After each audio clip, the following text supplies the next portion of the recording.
Vox Hi, is in THA frame. Hi. Guess who's back? It's me. I'm back. Hi. How you doing? Hello. Look, I got a new toy. Look.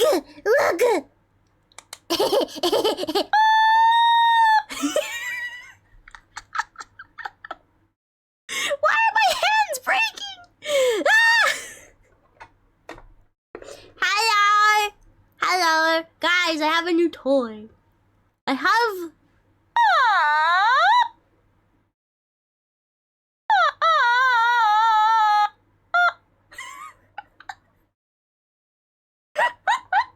I've been waiting so patiently to show this to you. Look at this.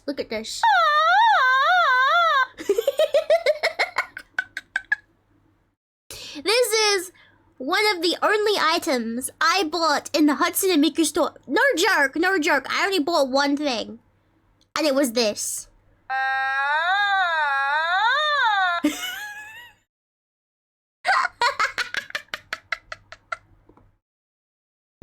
I will not.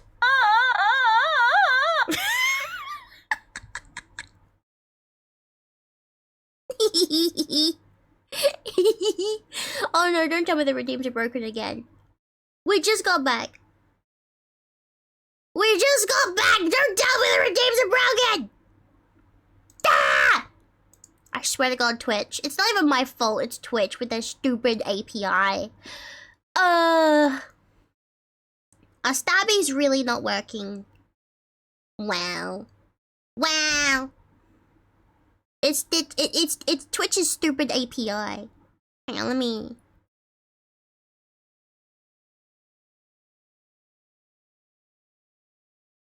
Yep, no, it's broken. I didn't get hit by a Pokeball. I didn't break anything. It was Twitch. It's Twitch's fault.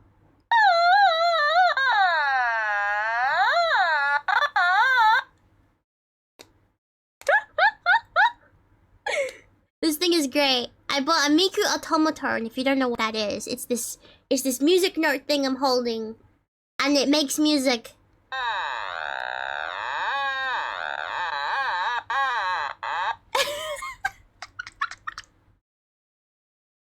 Would you like me to play a song for you, chat? Chat, would you like me to play you a little something? Would you like that? Would you like me to play you a little something? I've learned but one thing. Oh god. Hey, wait. Should I stand here? I don't have a camera thingy for this situation.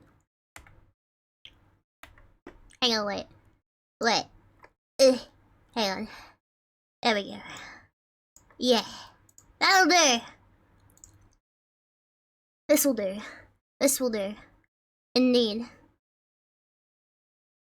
Is it the Song of the People? No. Unironically, it was the Star Wars theme song, and I don't know why that's the song I tried to learn. I tried to learn the Evangelion one, but I couldn't find a tutorial, so you're gonna get Star Wars anyway.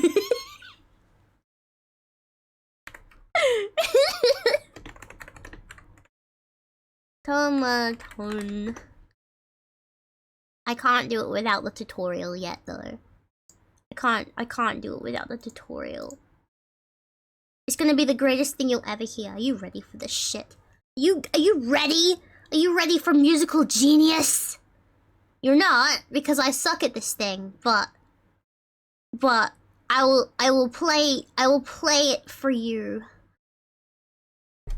May the thought be with you. Indeed.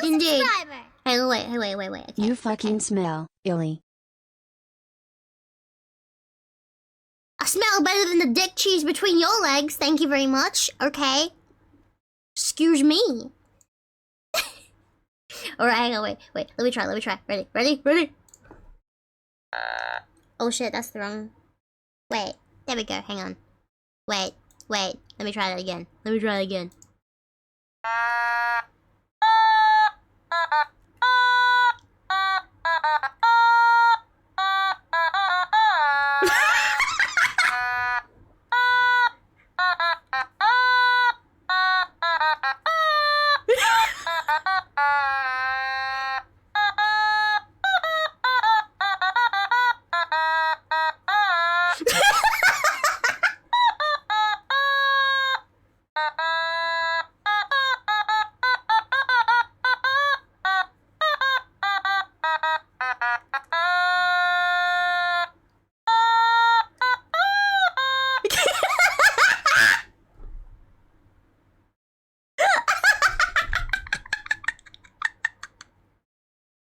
it good? Was it good? Did you like it?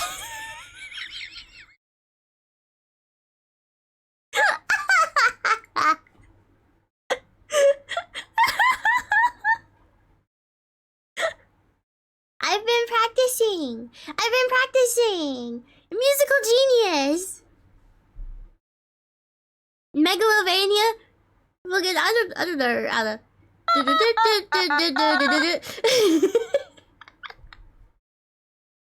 This is hard to play though. It's gonna take me a while before I can actually play proper songs on this thing. There's another one.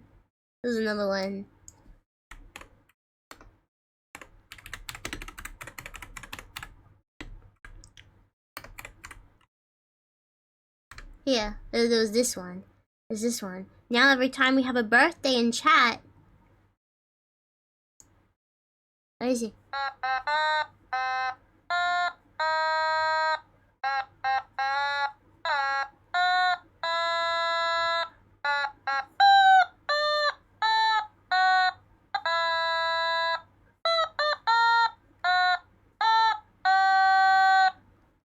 I learned how to play Happy Birthday! Now every time there's a birthday in chat, we can play this thing instead.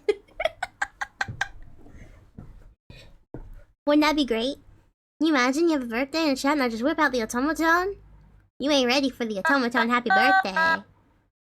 Stabby's still broke. Stop wasting points! The thing is broken! It's broken! Twitch broke it! It's not. I gotta do the API thing, and that's gonna take forever. Nah. Don't waste your points. Don't do that. Don't do it. Don't waste your points. So are the head patch? Yes, all of the redeems through VTuber Plus will be broken because Twitch decided to do the thing in the thing, and it's stinky. I hate when they do it. I hate when they do it. I'm sorry. I'm sorry. What's another song we should try to... What's another one? You want me to refund point? I told you it was broken and you wasted the points anyway. That's your own choice right there. That's your choice there.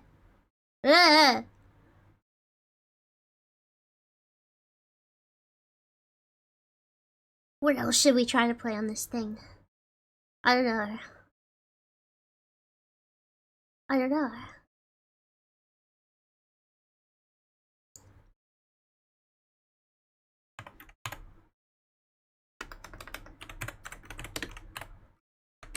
What about this?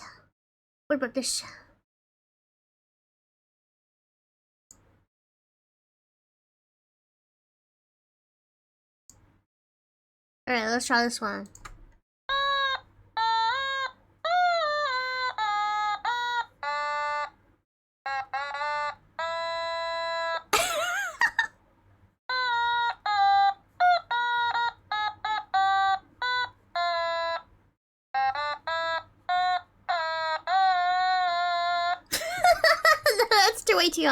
That's way too hard. Does anyone know what song that was? Did anyone guess what song that was? Bet you can't guess.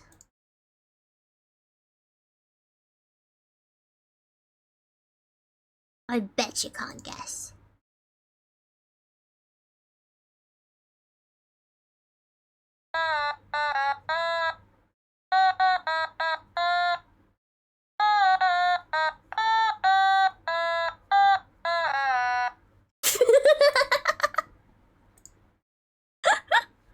All you heard was a dying animal? Wait, no, that's me. Wait, you're not supposed to be listening to me. You're supposed to be listening to this. Can we get Wonderwall? Maybe. Hang on.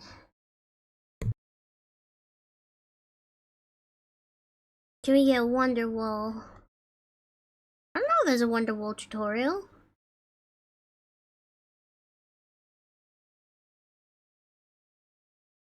Doesn't look like there is. Nah, there's no Wonderwall. No Wonderwall. There's a Blink 182 though. This is Blink 182.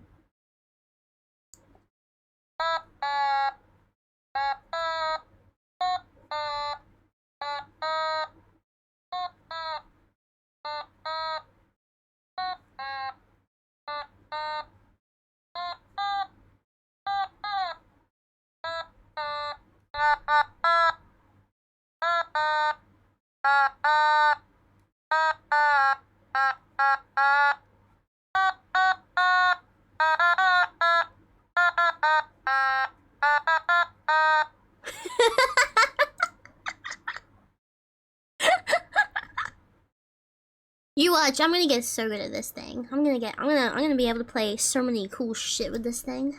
Fuck yeah. Let's go.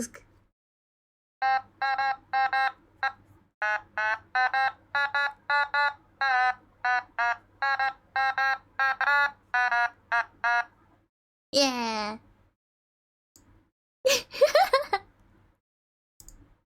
Oh, I've got this song.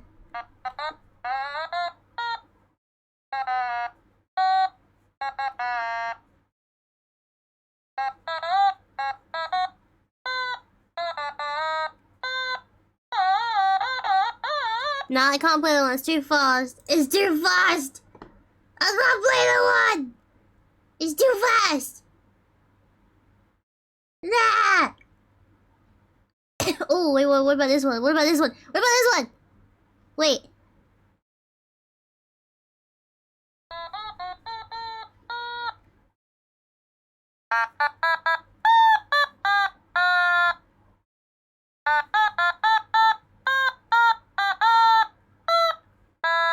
I'm hitting the wrong notes.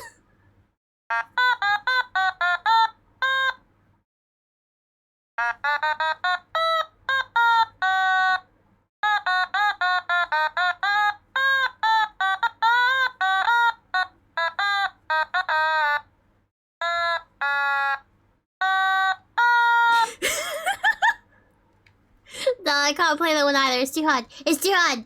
I gotta get more practicing. I gotta get more practicing. Bleh. But yeah, that's the new toy. Heard Weezer. Nah, that was the Don't Stop Believing song. Yeah. Yeah. Mind if I continue testing what's broken? I'm assuming everything to do with VTuber Plus is broken right now. Because Twitch updates them. What happens is they update their API and then everything just stops working because Twitch is stinky like that. You know? Bad Twitch. Bad. Also, why am I like... Hang on. There we go. That's better. That's better. That's much better. There we go. I was like Testing. way too low. 123. 123. Do you hear a pirate? Yes. Tangia is not broken. I don't think the Twitch extensions are broken. I think it's just VTuber Plus, and I need to figure out why. I'm sorry. I apologize. I am sorry the VTuber Plus is broken. I apologize. Yes. I'm very sorry. But yeah, no, we are back from Japan. We're back from Japan. We have new Miku automaton toy to go with our kazoo and our groan tube. Yes, I didn't forget the groan tube. Didn't forget the groan tube. But also, I have a little desk companion now. I have a companion on my desk. Would you like it to say hello? You want to say hello?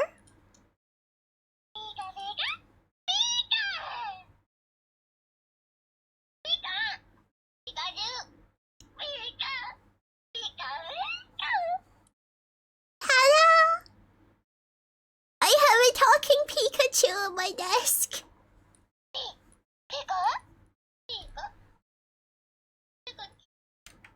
It's so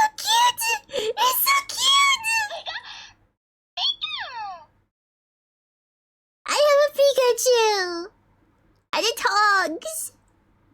It's so cute. Don't get grumpy at me.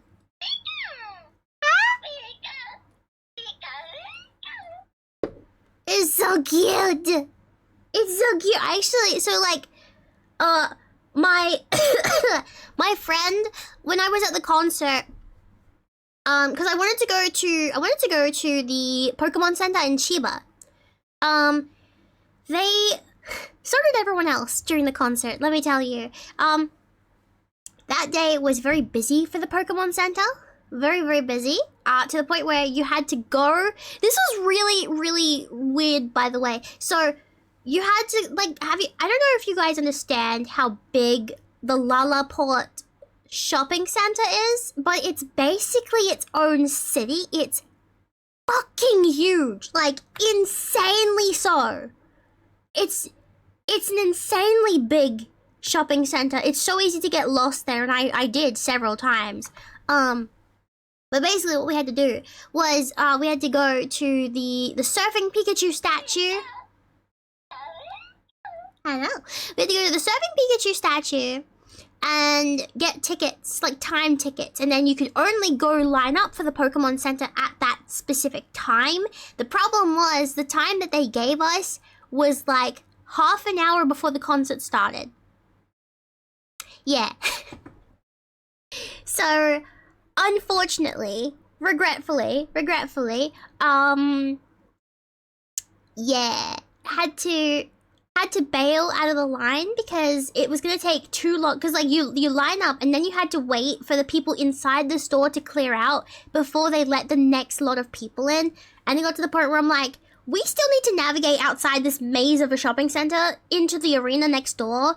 So yeah, I bailed from the Pokemon Center. But my friend who came with me, my roommate who came with me to Japan, they weren't attending the concert. So while I was at the concert, they went into the Pokemon Center for me, and they got me the exclusive Pikachu plushie, and this little guy. He's so cute. It's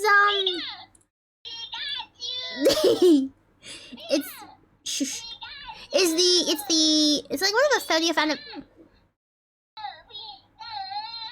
It's one of the 30th anniversary things they released. It's like this really fuzzy looking Pikachu toy. And again, I didn't know it talked or lit up or anything. I didn't know it did anything until I got home and checked it yesterday.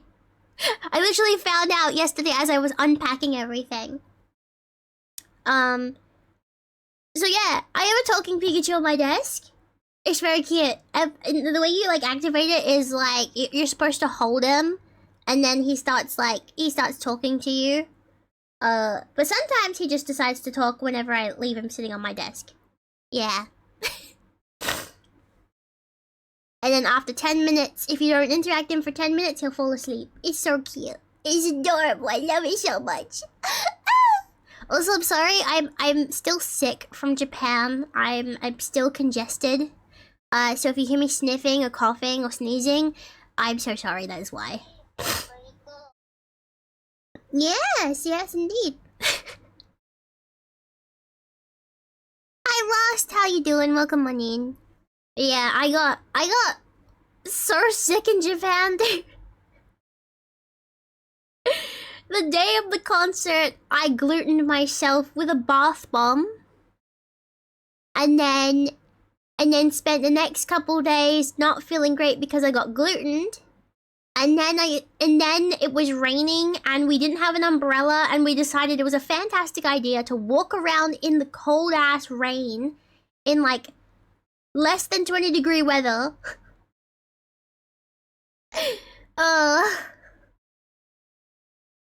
Wasn't great. And then I got sick with a cold, and I'm still sniffly. So, yeah. I spent most of the trip sick, but that's okay. Because I still did a lot. We didn't stay at the hotel. We went so many places. Oh my god. And like, if you're going to Japan, let me warn you about something. Let me warn you about something. There is nowhere to sit in Japan. There is nowhere to sit. You will be standing or walking majority of the time. And if you do happen to find a seat, it's usually already taken, or it's like after a lot of walking. Yeah. Why did I? My hotel, we had one of those Japanese bathtubs, the small ones that they have. It was like a really, really cool bathroom. Yes, indeed. We had like a bathtub, so I was like, well, fuck yeah, I'm gonna take a bubble bath, and I did every single night, by the way. Every fucking night I had a bubble bath because my god, I was in so much pain. Oh, but yeah, so downstairs there was a Family Mart built inside the hotel, which was Can't stay long, but fan-fucking-tastic. it was good seeing you, Hypa. Thank you for being here, Lost. I appreciate you. Thank you. But yeah, we had a Family Mart built inside the hotel, so we didn't even have to go outside or anything. We just go down the elevator and boom, there it is. But yeah, that Family Mart was selling Pokeball bath bombs, and a little Pokemon figurine was supposed to be inside. So you know, naturally, I wanted to try it out. And I did, and it turns out. Yes, it turns out bath bombs can have gluten in them. So, yeah, when I used the bath bomb, a little bit later, I got very sick. Very, very sick. Yeah. Yeah. Wasn't fun. Wasn't the best. Wasn't the greatest situation. Especially not the day of the concert. I was struggling, dude. It took all of my willpower just to get dressed that morning. I'm okay. I'm okay. Like, it wasn't something I could have known easily, especially because, like, all of the things are in Japanese. I did use translator to read labels, but, like, you just didn't think about it for bath bombs, right? You just didn't think about it for the bath bomb. Because why would a bath bomb have gluten, you know? Yeah, see, even Pikachu agrees. Could have gotten the haunted Japanese house for less than... No, I liked my hotel. My hotel was nice. My hotel was very convenient because not only was there a Family Mart in there, but there was also a direct tunnel to the Shinjuku train station. So that was really useful. Not that it was useful most of the time, because every time we went back to the hotel, or tried to, we always got off at a different platform in Shinjuku station and then got lost. It is a maze down there. Like, those train systems are a maze. Very, very confusing, especially when it's like really packed as well. Oh my god. Also, before I miss it, Racing Cuber, Jamie Vortex, and Lost in Space, thank you so much for resubscribing. Thank you. I appreciate all three of you. Thank you so much. Thank you. Serum Pikachu's thanking you. Yeah. Over hugs and head pats. I'm fine, really. I think, like, being sick wasn't great, but I managed to push through it. It wasn't like it was anything super catchy, so I wasn't gonna get other people sick, but I still did wear a mask at times when I felt like, with the cold especially. I wore a mask sometimes, because they have masks and everything just super easily available. Also, another thing I really miss about Japan was how cheap everything was. Like, I knew I was back in Australia when I went from spending like $8 at a Family Mart for dinner to buying a really shit chalk tasting cookie and a really mid mango smoothie for $20 at an airport. Like, a single cookie and a really shit small smoothie for 20 something dollars. Ugh. Welcome back to Australia. wasn't the best. That was a really depressing cookie as well. That was like, it was like super chalky and just crumbled. And that was after the long flight from Japan all the way into Cairns. Ugh. I didn't get any sleep either. I tried.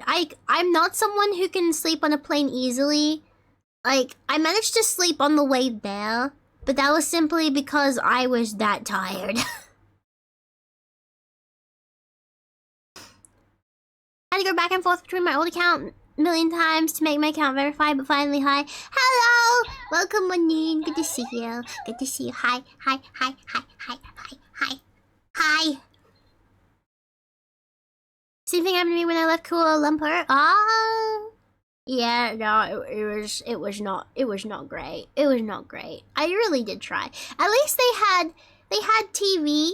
They had TV on the plane. But the problem was the TV, they're like, bring your own headphones or we can supply them for you.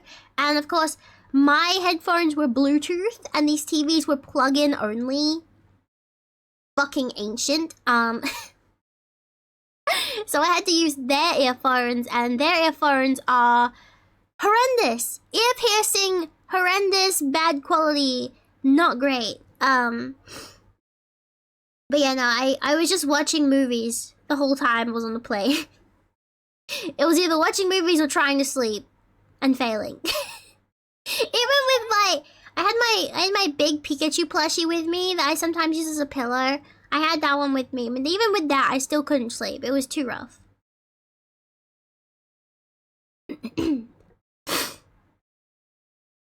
We're both at some point using a disc. We're that old. I'm just saying, okay? Those headphones were really bad. They were really, really bad. Malaysia Airlines were much better. Noise Qantas.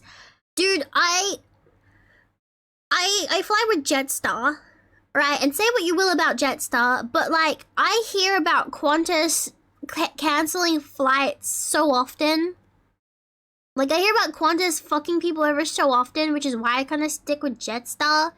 Even if Jetstar's not the best, simply for the fact that Jetstar doesn't really have gluten-free food, on the plane.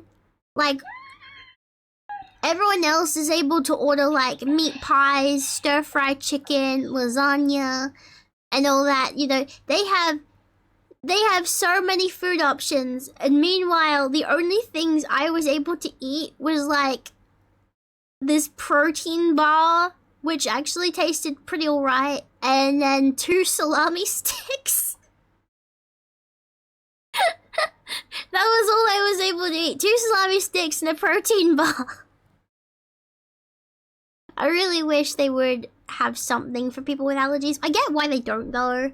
Because, like, you know, the people do have allergies, but the chances of running into them are less likely than people without. So, like, even if they did buy food for celiac, it would go bad. It would eventually just, that food would go bad because not enough people would be ordering that food. But at the same time, they could always just supply it on the day. Like, you could do like you could do like an in advance kind of thing, and then, you know, book that in advance and they can prepare it for the day. That would be really nice, but that's asking way too much of them. And it's not like I was flying business class or anything. I was flying economy, and there's no way that economy is gonna get you that kind of service. No. Protein butter taste will rise a 4-star would. I mean, it wasn't like amazing or anything, but it was like this choc fudge brownie protein bar from Health Labs or something, whatever it's called. I don't know. It tasted fine. It wasn't anything to write home about, but it tasted good enough for me to be like, yeah, I'm not depressed about this anymore.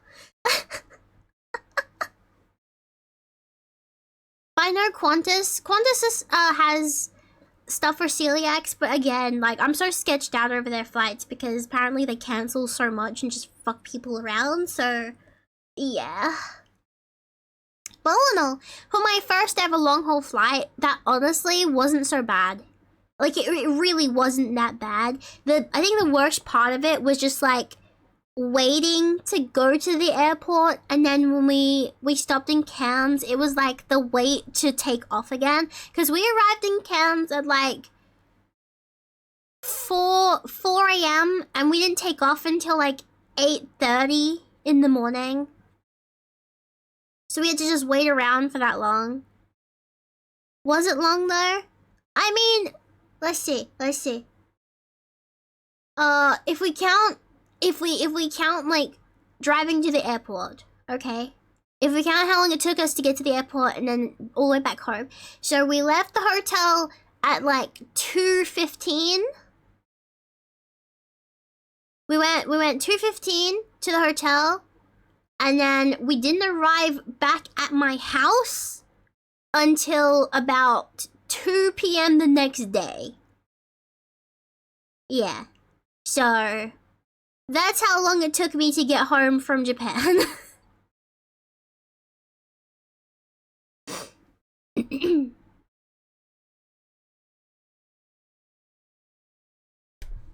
Surprised you didn't scream. Dude, I was in the middle of an airport. That email, you don't understand. That email dropped when I was in the middle of a fucking airport at like fuck knows o'clock in the morning. I was not gonna start screaming, but my god, my jaw dropped.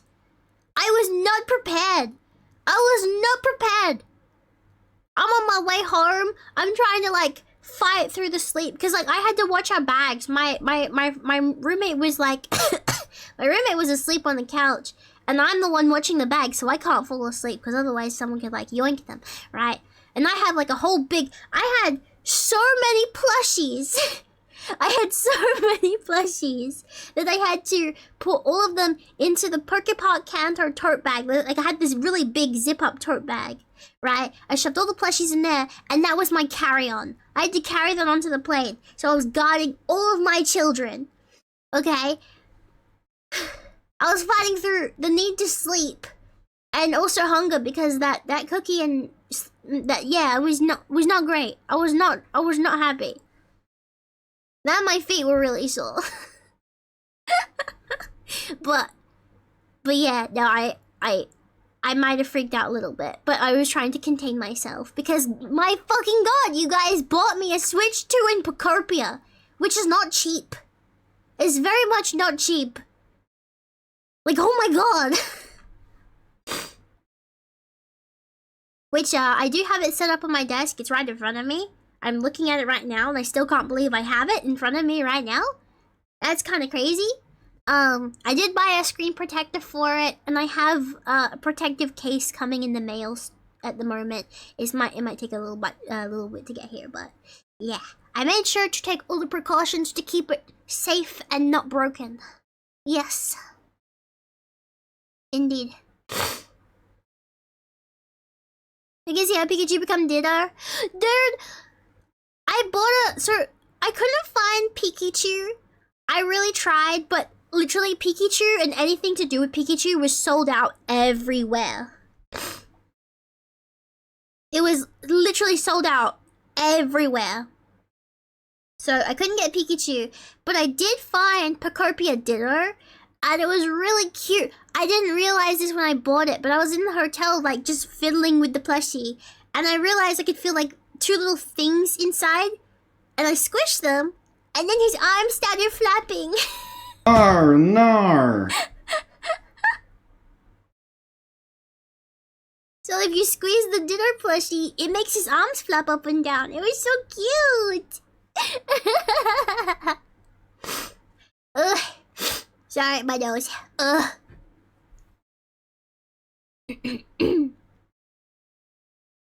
Oh, how generous a good VTuber how can generous a good VTuber community can be. Like, seriously, I've seen numerous times. My fellow Sparks, you're amazing. Hi Pavo, one amazing. Piccolov, hi Pavo, one heart. You're very amazing. I have an amazing community. Like, I hope you guys know, I really do hope you guys know just how much I appreciate everything you guys do for me. Like, you don't have to do half the stuff you do, but man, it's super appreciated when you do. Like, let's have a look, shall we? Let's have a look. I remember all of these things. Okay? Okay? You guys helped me buy new glasses when I needed them because my old ones broke. You guys helped me buy a fucking fridge because the one I had malfunctioned and was causing a lot of bad food. You guys helped me with a new goddamn PC when mine was literally like dead. So I could continue VTubing. Literally would not be able to be doing anything I'm doing right now without this new PC. So you guys literally saved all of this. You know? You guys helped me with moving fees and buying furniture when I was in desperate need of that. Like, you guys have done so much. It still blows my mind that you guys do stuff like that for me. Cause I'm just a potato. I'm just a potato who likes Pikachu. But yeah, just kaboom, mind blown. I know you've gone and bought me a goddamn Switch! A fucking Switch! So now we can play Picarpia, and we will play Picarpia. We'll play Picarpia this week, and hopefully I'll be less congested, so I'm not struggling to talk so much, because my nose is full of boogies. Ugh. I'm a star fruit. I'm a palpable fruit. Wow. You know, surprisingly, I didn't buy as many Kingdom Hearts things, mainly because I already had a bunch of Kingdom Hearts stuff from Japan, from gifts like a bit ago. But I will tell you, I did the funny, okay? I was looking for a stamp book. And at the Square Enix store, there was a Travis Town notebook thingy. I'm kind of disappointed that the cover is made of cardboard, but it's whatever. Anyway. I went to Disneyland. You know? I went to Disneyland Tokyo. And do you know who I met there? People, if you've played Kingdom Hearts, you'll understand. I met Jiminy Cricket. I got a photo with Jiminy Cricket. And Jiminy Cricket signed my Kingdom Hearts notebook. He signed the journal!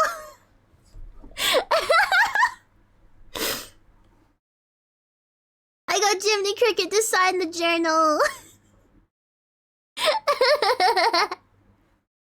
I had to do it. I had to.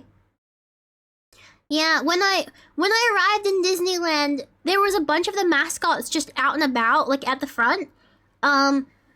I didn't have time to meet all of them though, unfortunately, because they had to do a parade practice or something. But I saw Donald was there. There was Captain Hook and Smee. Goofy was there. I got a picture with Goofy and I got him to sign my book, and fucking Goofy took up 2 whole pages, dude. Goofy went for like 2 whole pages for his signature, which is so funny. Pluto was there, but I couldn't get to Pluto. He had to leave. Welcome back. I hope you enjoyed your trip. I did get a photo with Tigger, and I was very happy because you guys, I don't know if I ever mentioned this, but like Tigger's my favorite Winnie the Pooh character, and I got a photo with Tigger, and he was so cute. I was very happy, but I was also like hiding behind my notebook. I don't know why. I don't know why I got so shy with the mascots. I don't know why.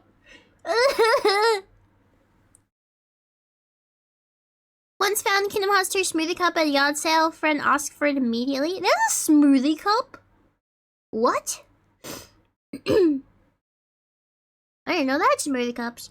Also, Emu, thank you for 4 months. Thank you. Big lovers. Thank you so much. Thank you.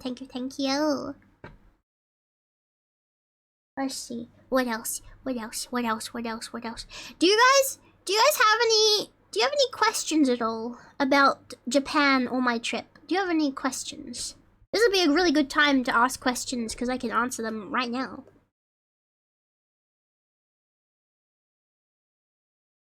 If you want. Also, Are you guys ready for Easter this weekend? Have you stocked up on chocolates? Did you stock up on chocolate for Easter this weekend, everybody? I did. I went to Hayes Chocolates and I got my favorite. I got the chocolate buttons. I didn't know they do Easter eggs during Easter time. I should have known because they're a chocolate shop, but it was just weird because all the normal chocolates had turned into eggs, and I was like, oh, there's eggs everywhere. Ugh, I'm so sorry, my nose. Ugh. Let's see. How is the view there in the cities? So, hang on 1 second. Sorry. Look, I had a nice view from my hotel. There was actually when I arrived at the hotel, it was I couldn't get down there in time for this, but I could see it from my window. Like I joked about, there was there was a projection thing going on the Shinjuku Washington building or whatever, or the Met Gov building. I mean, yeah, the Shinjuku government building. They were doing this big projection show. I couldn't get down there to see it like properly, but I saw some of it from my window. So I had a decent view from my hotel window, but I think the best view I had was probably when I was at Skytree. Now I didn't go all the way up into the tower because it was a ticketed thing and we couldn't get tickets. But we did go into the shopping center next door, which was really tall in itself. And we ended up going into the Skytree Pokemon Center, and also there was like a planetarium there. We saw posters for it, and we're like, well, fuck yeah, let's go. So we went to the planetarium, and the windows near that place had a really, really, really nice view of outside and the Skytree. And it was really pretty, especially at nighttime. I wish I could have I really do wish I could have gone inside the Skytree. But again, we just didn't make it in time to be able to get the tickets and get up there. But that's gonna be next time. And like, I really wanted to try out the restaurant, because apparently there's like a restaurant up there and it rotates on the Skytree. The only problem is I don't know if I can actually eat there. So as much as I would like to have the experience of being there, I don't think I can actually eat anything, but I have to like double check that. It's also extremely expensive, which is another big reason we didn't go. It was very, very expensive, very fancy stuff. But yeah, that was... As for the cities, Japan is very pretty. Like, the cities are extremely huge, and I would know because I walked all around them for 9 days straight. Shibuya was probably like one of the coolest looking cities, but Shibuya was probably my least favorite place. Well, or one of the least favorite places, simply for the fact, okay, look, I liked Shibuya before anyone thinks I'm talking shit about it. I liked Shibuya. I didn't like the Pokemon Center situation that happened. Okay, because like, look, when you put in one building, you put in the Sega store, the Godzilla store, Capcom store, the JoJo store, Pokemon Center, Nintendo store, and all these other stores in one building in the same fucking area, that gets stupidly busy. And unfortunately, I ended up having a panic attack. Because I found out very quickly the limits of my willingness to be crowded with people. And all of the noises going off and like all the people. Yeah, I told my friend, because like we were in the line for the Pokemon Center. And I told him like, I need to go sit down. I need to bail. So they were like, yeah, I'll go get the stuff, and then you go sit down outside or something. So yeah, that wasn't good. Oh no, okay, so that situation you're thinking of, so I was at Tokyo Skytree's Pokemon Center when that happened. And I remember I got messages on my phone and my friends were like, holy shit, Fox! We just heard what happened. Are you okay? Please tell us you're not at a Pokemon Center right now. And I'm just like, what happened? What's going on? And then I saw the news, and apparently what happened was down in Ikebukuro, which is not where I was. I happened to be at a Pokemon Center at the same time, but I was not at the Ikebukuro Pokemon Center. Yeah, so unfortunately, a young girl was stabbed by her ex-boyfriend. The situation was basically, it was her dream to work at the Pokemon Center. And he was basically like, no, you can't do that. It doesn't suit you. You need to quit. You have to give up that dream. You're not allowed to do that. And of course, you know, good for her. She broke up with him over that. But unfortunately, because this guy was a massive fucking incel, he decided to start stalking her instead. Because, you know, how dare she break up with him, I guess. Even though he, like, tried to crush her dreams. Wow. Yeah, he became a stalker.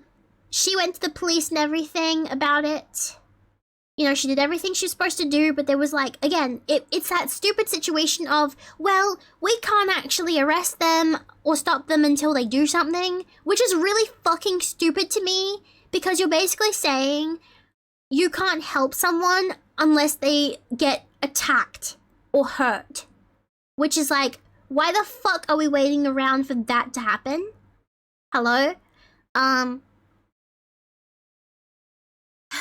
But, yeah, no, he did not end up in prison, unfortunately. He rocked up to the Pokemon Center with 2 knives and basically made a dash for her at the cash register and stabbed her multiple times in front of staff members, her friends, families with their children. And then he killed himself because he's a fucking coward. But yeah. It was especially scary for me because I had friends in Japan at the time who were staying at Ikebukuro, and I had no idea if they were at the Pokemon Center at the time. They told me later on they were just up the road from it, and they were considering potentially doing a last-minute run to the Pokemon Center before they left that night from Japan.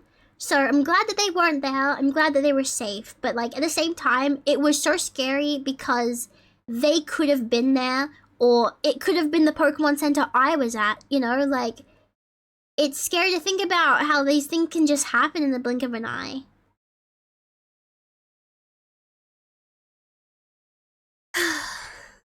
It's really upsetting, though, because it was her dream to work there, dude. All she wanted to do was work at the Pokemon Center. She finally makes it happen, and then this selfish guy just decides to just take her life over it. Like, that's fucked up. That's so fucked up. But unfortunately, none of the laws in Japan really protected her. She had a restraining order and all that in place, but that didn't matter because once someone decides to hurt you, that's it. Like, girl couldn't even stay at home. She was staying with friends. She was staying at friends' houses to avoid this guy. And the only reason, like, literally they tell you, if you're being stalked, your only choice is to pack up, leave your life behind, and start over. She didn't want to do that. She didn't want to do that. She was staying at friends' houses to, like, get away from the dude, but she stayed working at the Pokemon Center because that was her fucking dream. You know? And, you know, she shouldn't have to leave that. She shouldn't have to give up on that job just because of a dickhead, so... It's just unfortunate that there was nothing to protect her from the most extreme thing he did. Unfortunately.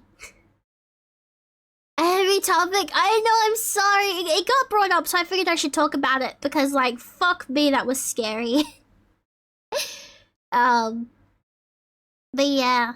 I know if it's any consolation, a lot of people were leaving flowers and snacks and plushies at the site of the Pokemon Center in Ikebukuro. There was a lot of people leaving stuff like tribute. When I went to a shrine in Shibuya, there was like a thing where you could write you could write like wishes in a note, and then they did like a ritual or something later on. So I wrote like a little note for her and then put it in the box. Yeah.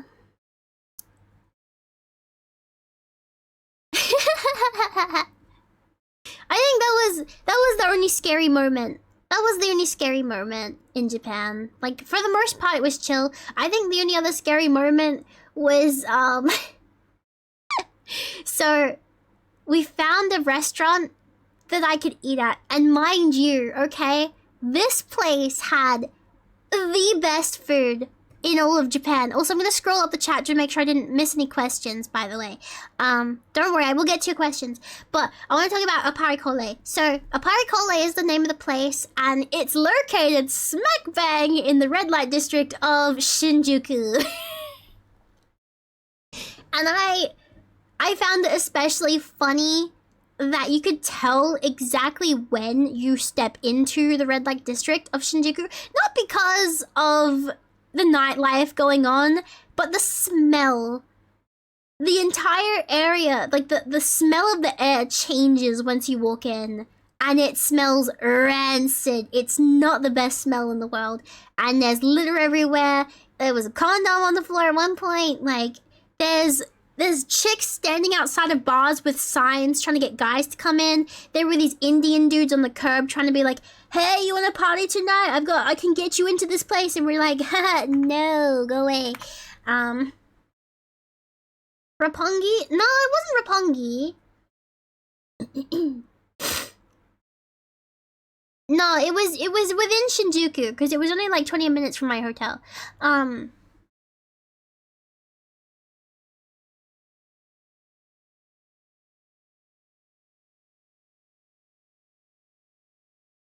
I'm already talking about something different. What are you talking about? There must be a delay or something, I don't know. But yeah, anyway, so we had to walk into the red light district, and it was just nightlife everywhere. It was really like, it was kind of like nerve-wracking, to be honest. But it was worth it because this guy's food was fucking immaculate. So to get to Aparikole, you had to go like through all the alleyways and stuff, and eventually there's this place with an elevator. You have to go into the elevator all the way down to get to Aparikole. So it's a very well hidden place, and it's run by one guy. His name is Taro. And it's just one guy, and he's running the whole thing. He cooks all the food, he serves the bar, like everything. And it's the best food you will ever have in Japan. Like, I ate at a couple places, right? And mind you, okay, I can't vouch for how many good food are in Japan because, again, I'm celiac. I can only eat what I can eat, right? But in terms of the food I did eat in Japan, Aparikole was fucking immaculate.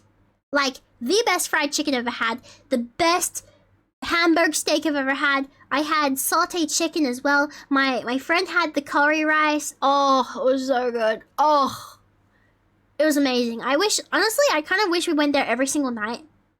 And even better, this place is open 7 p.m. to 4 a.m.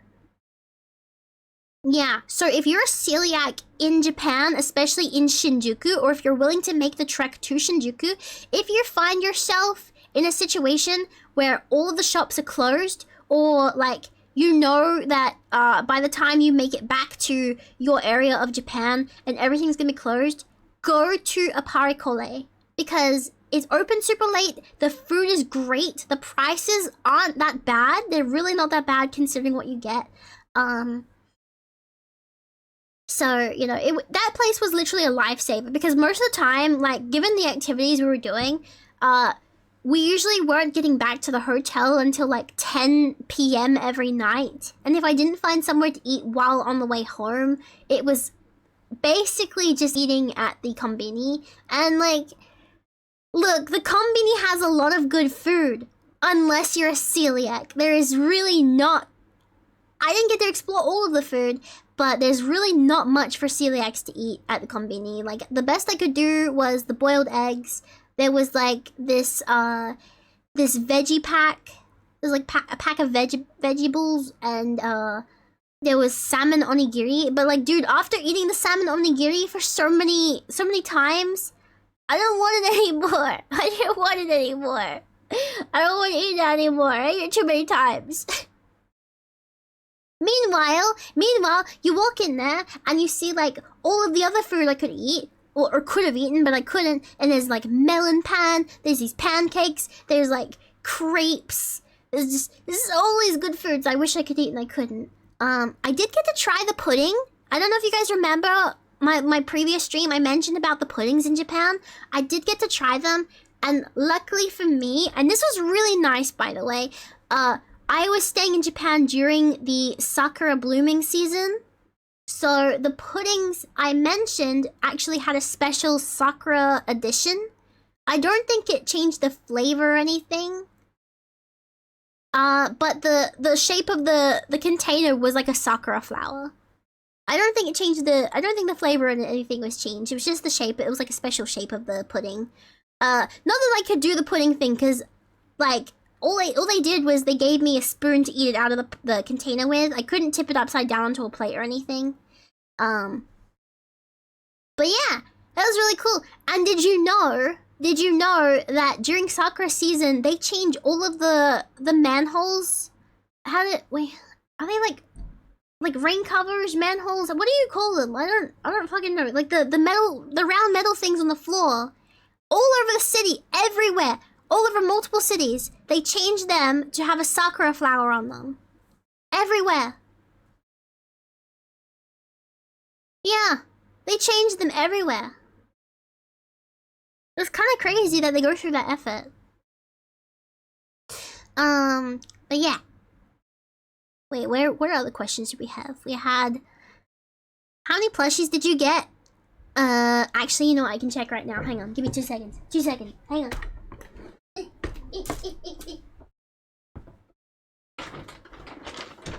I have the bag.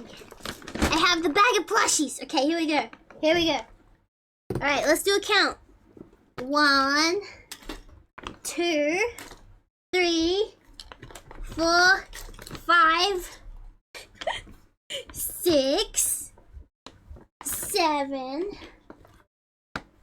8, 9, 10, 11, 12, 13, 14, 15, 16, 17, 18, 19, 20.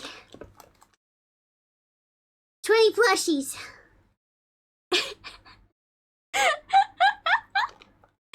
I bought 20 plushies.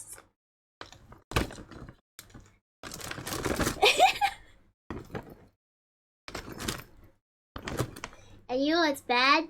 It could have been worse. If I didn't have the restraint that I had, it could have been worse. Oh wait, no, 21! 21 plushies! The Meloetta's on my desk too. 21 plushies. My bad. It was 21.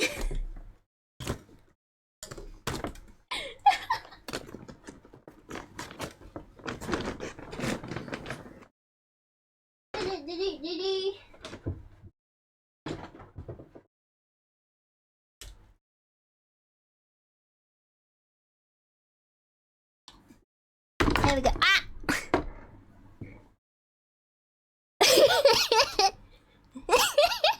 I bought 21 plushies in Japan.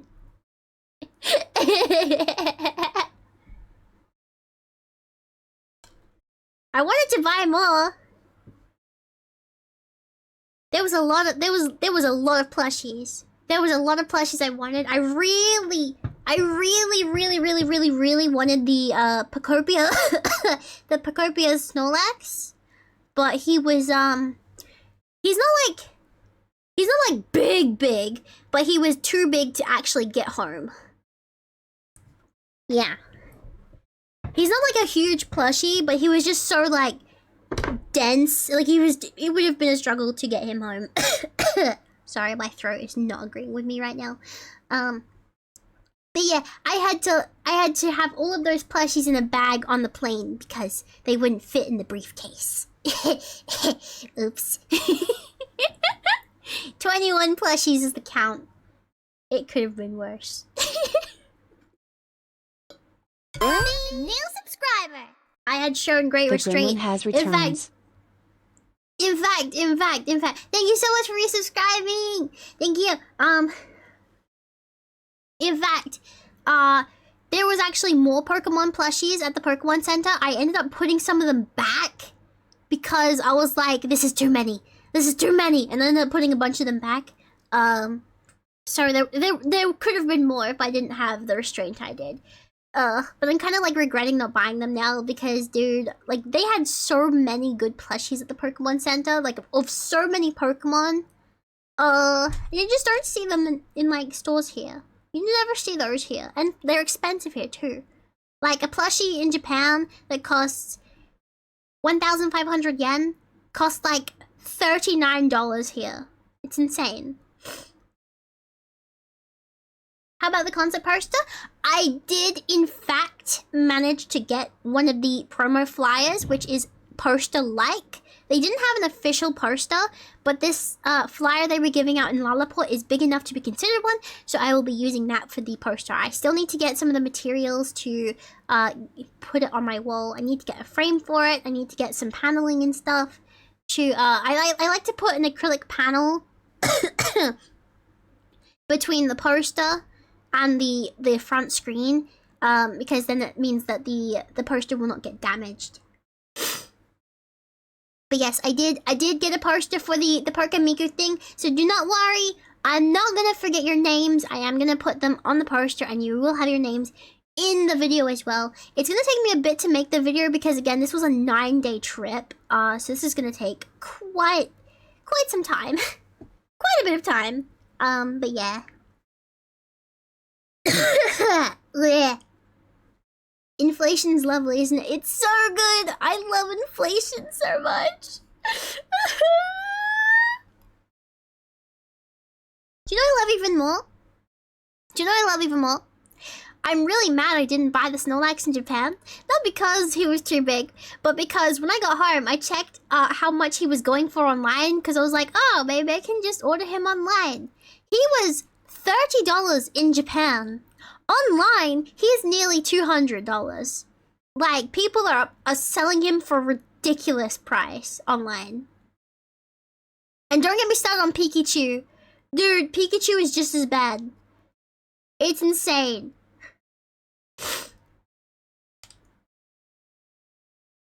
Nine-day trip, month-long editing, 30-minute video. So, I don't know how long the video is gonna be. But I was thinking about making Pokepark and Project Voltage their own videos, just because they were like the two big events, and I feel like they need their own videos. So there might be 3 videos in total for Japan. I will. That being said though, for the vlog video, I will be putting them in it. I think I'll just be more in depth with them in their own videos. I think. Yeah. Let's see, what other questions do we have?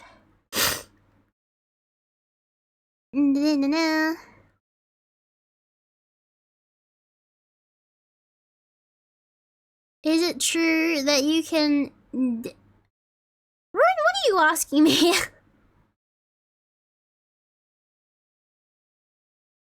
You can find Ara Mommies 2 kilometers from you. I mean, if you go into the... If you go into the red light district, I guess. I don't know. Yeah, you can find that in the red light district, I think, Rune. I think that's where you can find that. The Mika concert, how bad was the lineups to get in? So the thing about that was I arrived because I was at the Pokemon Center in the shopping center next door. I was cutting it close to the start of the concert, so by the time I actually got there, like, there was a line, but because I was English, I went up to one of the staff members and was like, you know, asking for help, like, where do I go, what do I do? And they kind of like brought me over to the side door Like, not the side door, but like a door to the side of everything else. And there was no one If there. you're There was no interested in the lineup. inflating prices of Hatsune Miku merch in Australia, look up Hatsune Miku inflation for more info. I will not. I've already been on DeviantArt. I don't need that again.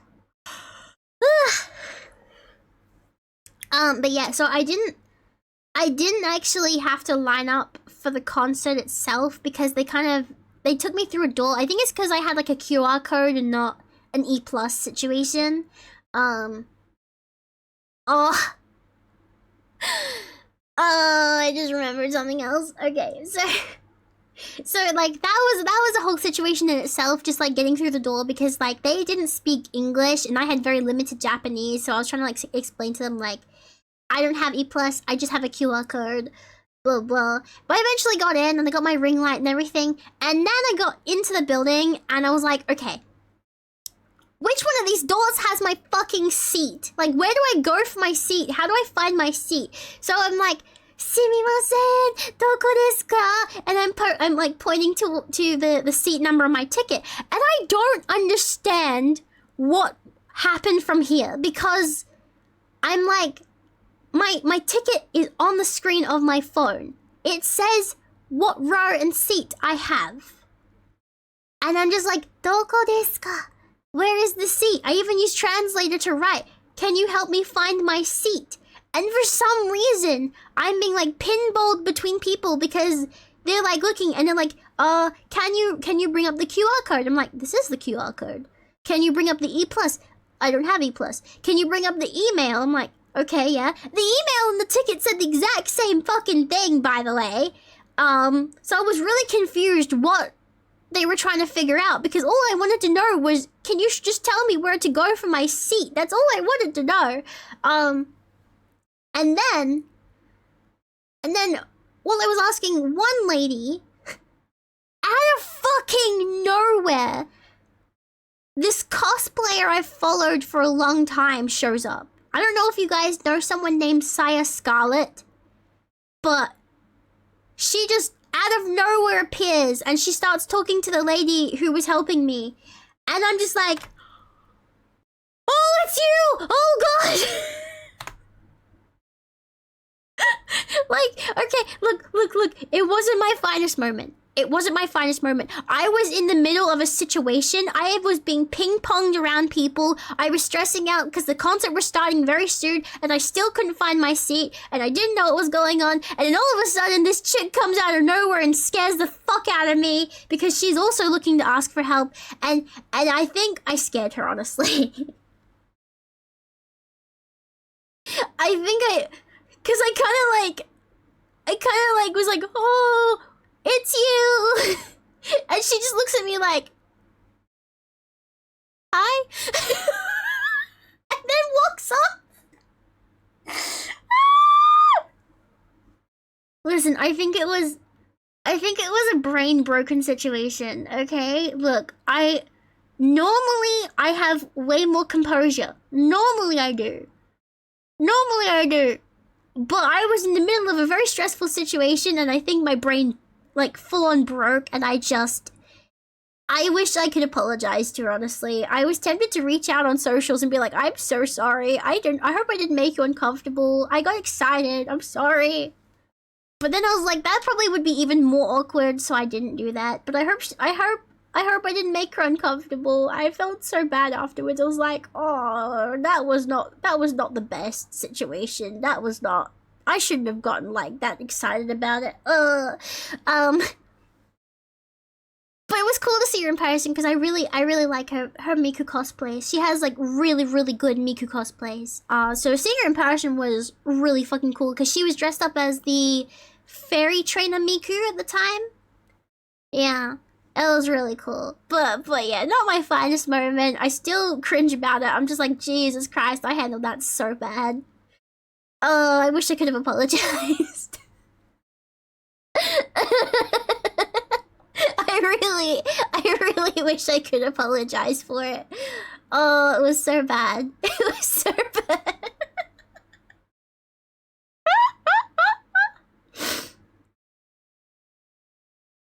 anybody watch? No, definitely not. Definitely not. They don't know exist, and that's why I didn't reach out as well, because it would be really random for me to reach out. And also, they saw me like IRL. They don't know me as the VTuber. I'd basically be doxing myself.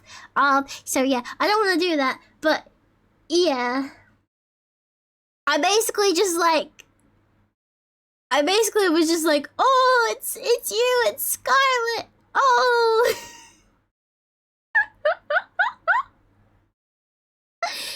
But yeah, very, very yikes moment. But yeah, no, in terms of lines, I think the worst part for lines in the concert, genuinely, was leaving. Okay? Leaving the venue, they let one row go at a time. So they would like call out your line and then you would go. At one point I was really stupid. People in front of me got up and I was like, oh, it's our section's turn to go. And I went to get up and I noticed the people next to me did not. And I'm like, oh, wait, it wasn't our turn yet. So I sat back down and I was like, yeah, that didn't happen. But to be fair, like, I couldn't understand the MC. I was just watching other people and I was like waiting and like if they got up then I'll get up. But yeah, it was a crowd crush situation. It was really, really uncomfortable and my anxiety did spike trying to leave the building. And I was just like staring down the door. I was just thinking, let me out, let me out, let me out, let me out. There's so many people. Let me out, let me out, let me out. Because again, I didn't have any friends with me. I was completely by myself. Okay? My friends who were at the concert were in a different section from me. So they would have exited in a different area. So I was completely on my own in a massive crowd of people who didn't speak Japanese. I didn't know anyone. And I'm just like, please, just get me out of here. Please.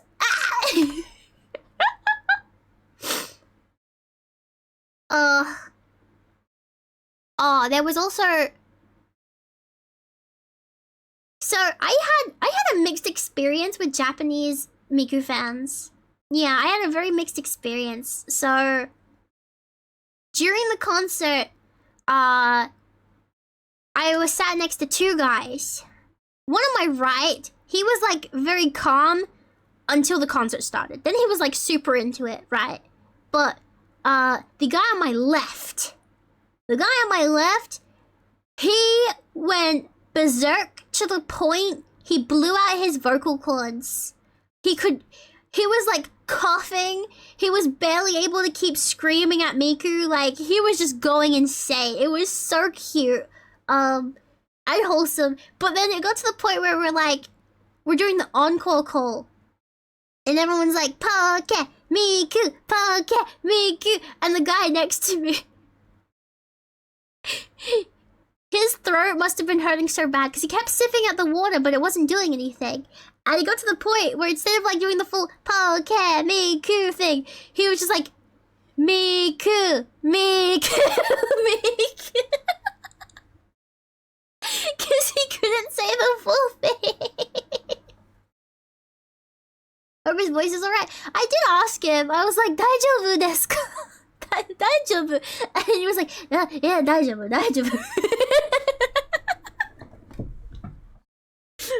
It was really funny though. Like, I was cracking up at this dude. He was going absolute ape shit at me. Definitely a mega fan, for sure. Definitely. I did make bracelets for the concert, and I gave the two guys next to me, it was like my rule. I was gonna like, definitely, the people sitting next to me, I was gonna give them bracelets. They both took them.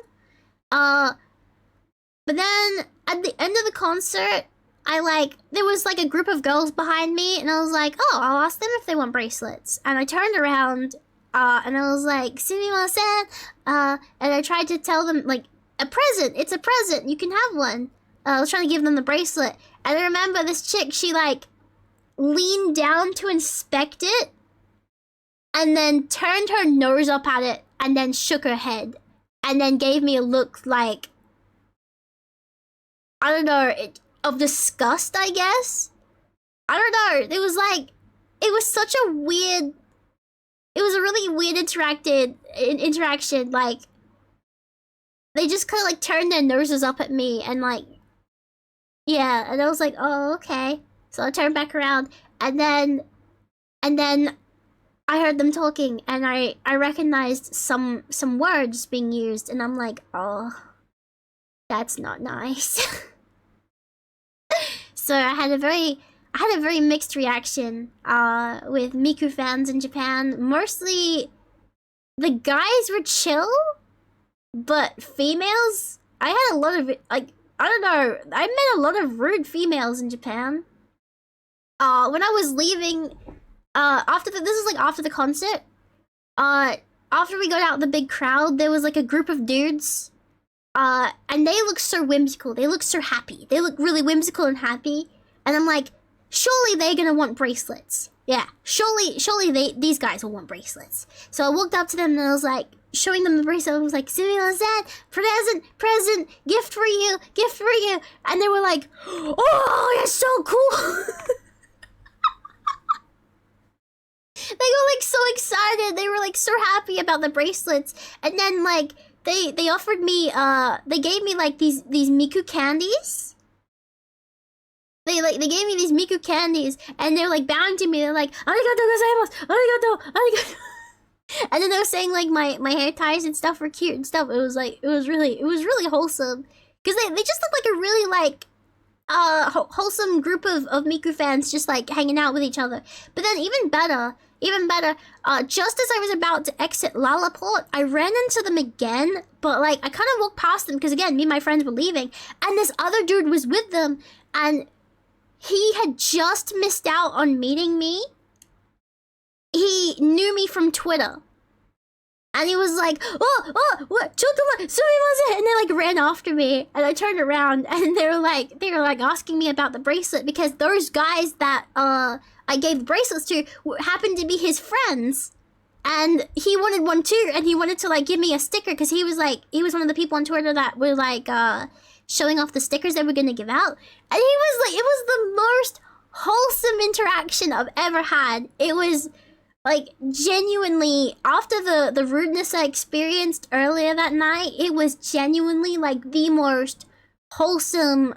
Like that's the vibe. That's the vibe you expect at Miku concerts. Not not what I had earlier, but like the vibe of just people being super nice and just enjoying Miku, and you know, just like the whole interaction. He was so happy to meet me. I wasn't sure if he was like a viewer of mine or if he was just excited to meet a VTuber or something. I don't know. But it was really, really fun. It was really nice. And his friends were really nice too. So I gave him an extra bracelet to give to them again. But yeah. And then shortly afterwards, we were on this like, it was one of these like moving floor platform things. And the rule in Japan is you have to stay to the left side to make sure that the right side is free for people who want to walk past. And all of us were on the left side. I wasn't in the way. And then this chick comes through and she pushes me and she's like, "Abunai." Like she's basically just telling me to get out of the way. And I'm like, I wasn't even in the way. You didn't have to push me. I was literally like over to the side as much as I could have been.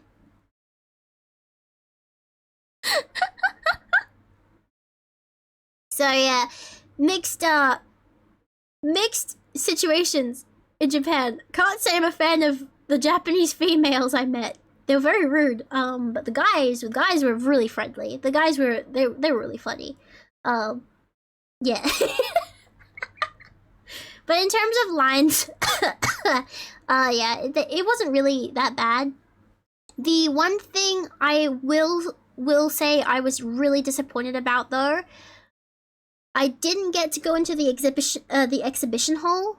They did have one set up. The line for it was fucking ridiculous. Like I wanted to go and explore Lalaport a bit more. I wanted to have a look around the area, and if I lined up for the exhibition hall, I literally would have been there all day just in line to go in there, and then it would have been time for the concert. So I decided it wasn't worth it. It wasn't worth lining up, because like dude, the line for it was huge. There was so many people waiting to get in there. So unfortunately, unfortunately, I will not be able to show you guys anything from the exhibition hall in my video. I am so sorry. From what I understand, though, they had a big wall to draw on. They had the Miku Dial and Pikachu mascots in there. They had some exhibition displays in there of like information and whatever. But yeah, I was not able to. I wasn't able to go in there, unfortunately. Also, they did have merchandise, which the merchandise line wasn't even that bad either. They had like 2 of them. They had concert merchandise, and then they kind of had like Pokemon Center merchandise, which had the Pokemiku 18 Harmony stage stuff, which was it did have Pokemon Miku on it, like all of the trainers and stuff, but it wasn't exclusively merchandise for the concert. You could get it at any Pokemon Center, and I did actually end up getting every single one of the badges. Yes, it took a couple Pokemon Center visits around Japan, but I did eventually find all of the badges, so I have all of the badges of all of the Pokemikus. I'm very happy about that. But yeah. Meloetta plush? No, I didn't find the Meloetta plush until like literally the day I was leaving Japan. We popped into Book Off right before waiting for the bus for the hotel. Not hotel, the airport. And I just happened to run into a Meloetta plush in there. There just happened to be one. She was sold out everywhere. A lot of the Pokemon from Project Voltage was sold out just everywhere, especially Meloetta. You would not be able to find Meloetta anywhere. And the only way I got her was at Book Off, which was a second-hand Meloetta. They did have the fighting style one as well. I didn't buy that one because it was bigger than the original Meloetta.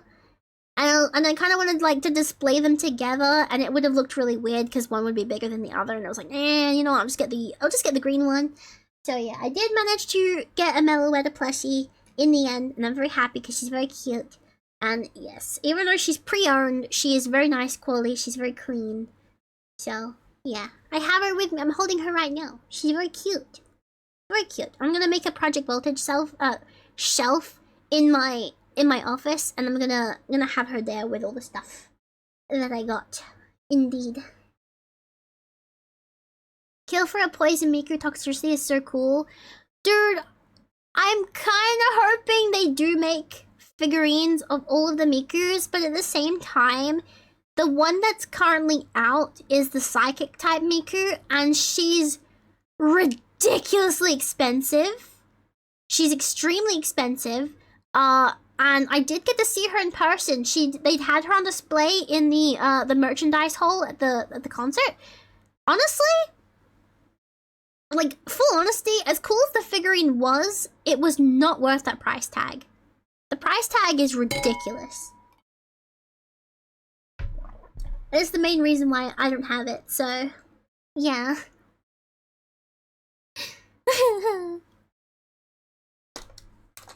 Let's see, what other questions do we have?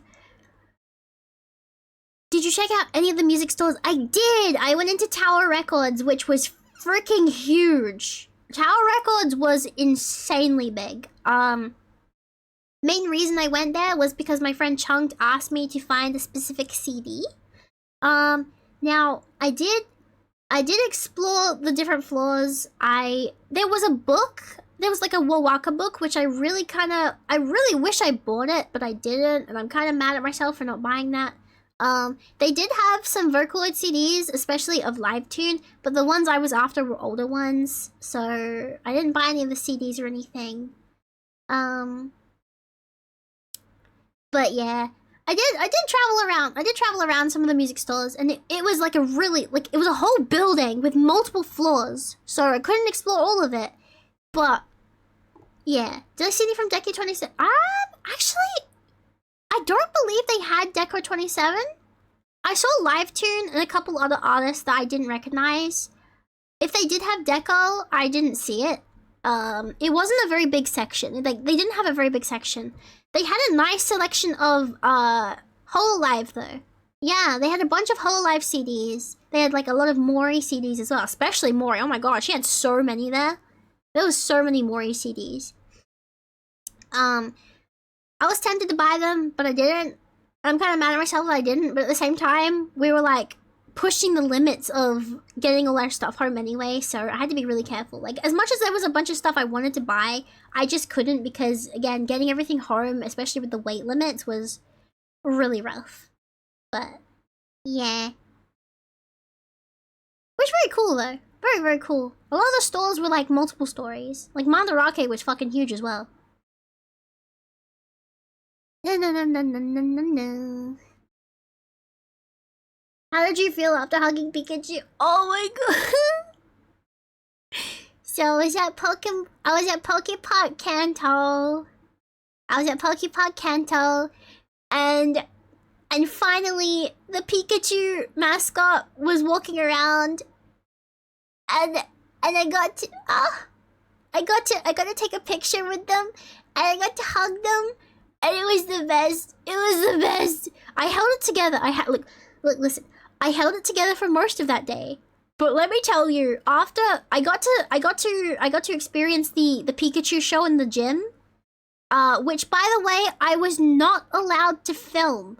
So if you're expecting any footage of that, unfortunately I don't have any. But I did take some videos and photos during the photo segment at the end of it. But yeah, I wasn't allowed to film the actual show itself. But let me tell you, after that, after the Pikachu show, oh my fucking god, I started crying. I was bawling. As soon as I walked out of the gym, I was like, I just walked myself to the side and I just started crying. It was so good. It was the best. It was literally like, if you go to Pokepark Kanto, please go see Pika Sparks. It was so cute. It was so cool. And I did, I got very lucky. The ticket we got put us in the Eevee section, which was right at the front. So I was right near the front. There were these like squares on the floor we got to sit down on. So we got really lucky with the seating. But even more so, they popped streamers at us. And I did, in fact, grab myself some streamers. I did. So not only do I have streamers from Pokemiku, but I also have Pikachu Sparks streamers. Even though they're just normal gold streamers, I still grabbed them. They're mine. And I'm not letting anyone have them. They're mine.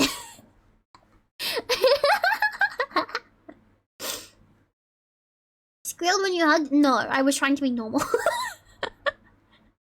There are still... Look, listen. There are still people inside the mascots, okay? You can't be a fucking weirdo. But, like, it was really cute because everyone was like, Pikachu! And, like, trying to, like, wave at him to get his attention. And also...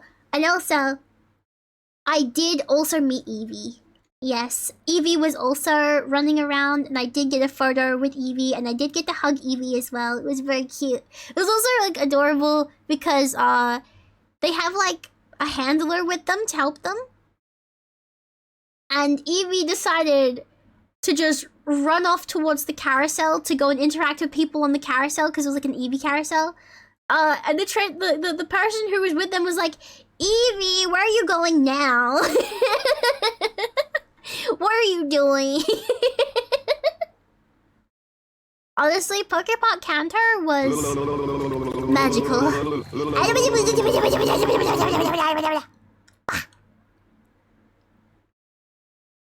Like literally magical, honestly. And like you look at what there's there and you're like, oh, there doesn't seem to be much there. Let me tell you. We barely fit everything in. Can I get in here? I need to... Oh my god! Yeah, there was a lot to do. There was so much to see there. There was so much to do there. Like you could like barely fit everything in a day. Honestly, I can see why people keep going back. But also like, I think in terms of lines for Pokepark Kanto, the only bad one was the Pokeballs with the pins inside. We decided to pop in to that line after the Pika Sparks show because yeah, it was very it was a very long line. But because everyone had been at the show, like there was really not anyone in the line anymore, and also it was the end of the day as well. Did I get a Pikachu pin? No, of course not. I got a Raichu one though. I was very happy about Raichu. We also got Bulbasaur and Charmander. We got a Moltres one. We got Grimer. We got a Machamp one. Who else? We got an Alakazam one. Yeah. We got a bunch of them. Also, just letting you guys know, because we didn't know this at the time. When you buy 10, you get a Premier Bowl. The Premier Bowl does not have anything in it. If you're expecting the Premier Bowl to have a pin inside, it doesn't. It's just a free bowl. You just get a Premier Bowl. It's kind of a disappointing thing that the Premier Bowl didn't come with a pin inside. It would have been nice, but it's whatever. It's fine.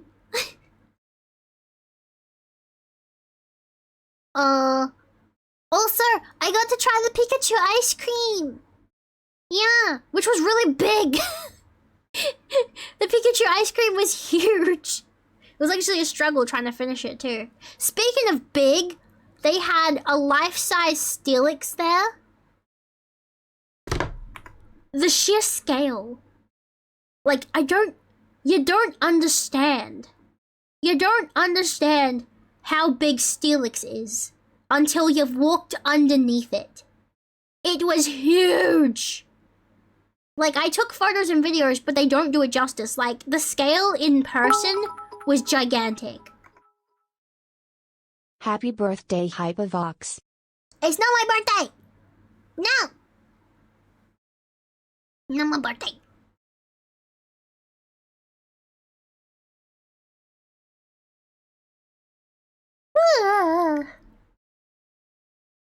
Was Pikachu tasty? Pikachu tasted like mango and fruit.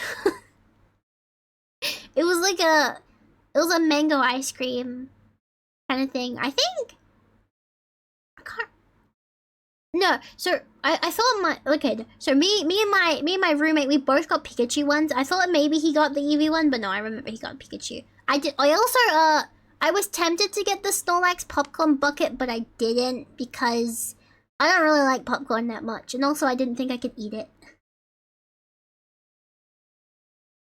If Steelix was in IRL, he'd be very... Yeah, he was big. He was a very big boy. He was a very big boy. All the statues, to my knowledge, were to scale. So all the statues they had of the Pokemon in Pokepark were the exact size.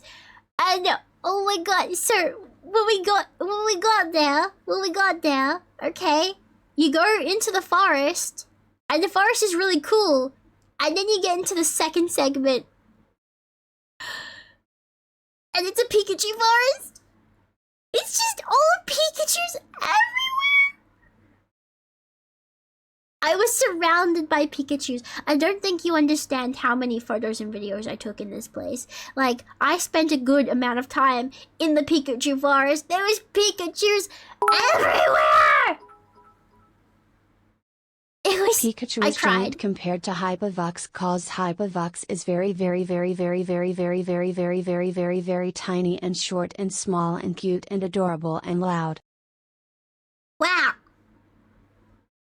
Nuh-uh.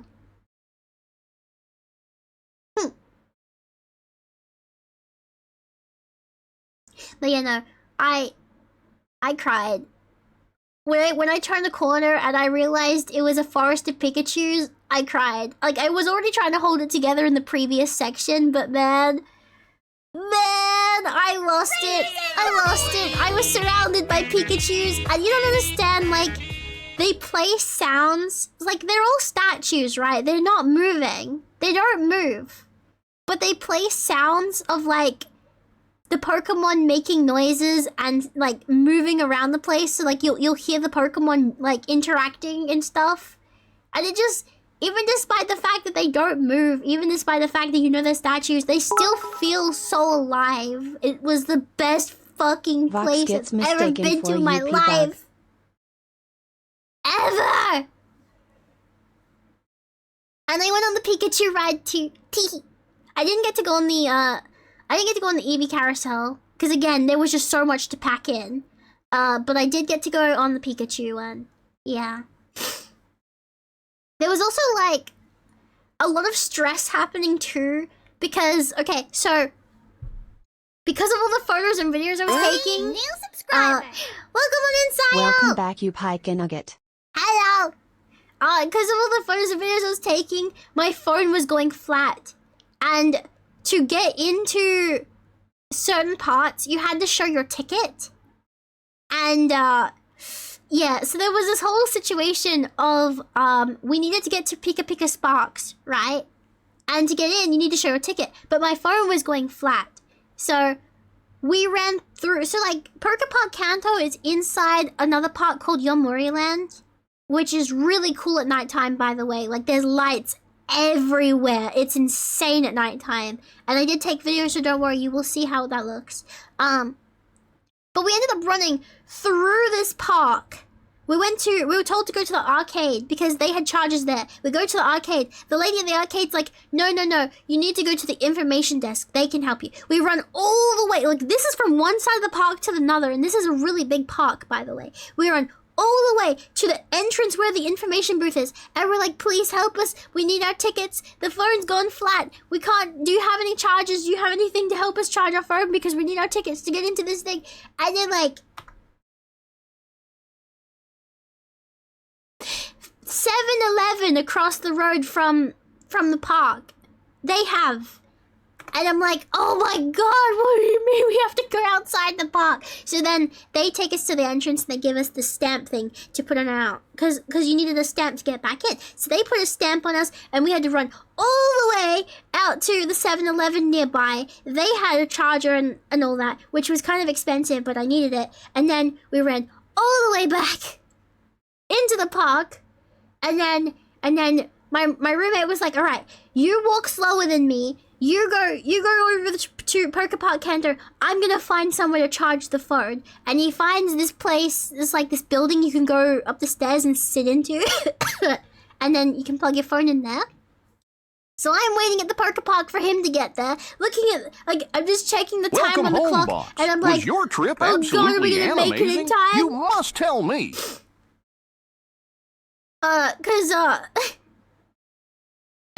Because they're very strict. Like, if you don't show up in time, you don't get in, right?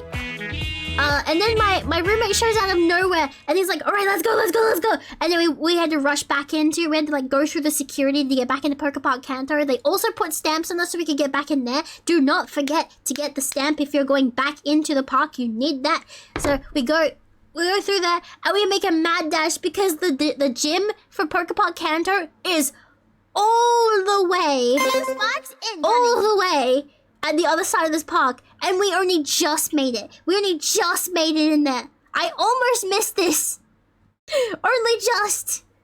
And all this because my phone went flat. So please, if you're going to Poké Park Kanto, please bring a portable charger with you. Please. I know, thank you so much for raiding, thank you. How was your stream? I'm sorry, I was going on a big tangent about the situation that happened at Poké Park Kanto. I hope you had an amazing stream. Welcome on in. Thank you, I'm glad you like my model. Thank you so much. Thank you. Mama Bell, thank you so much for following as well. Thank you. What? Thank you.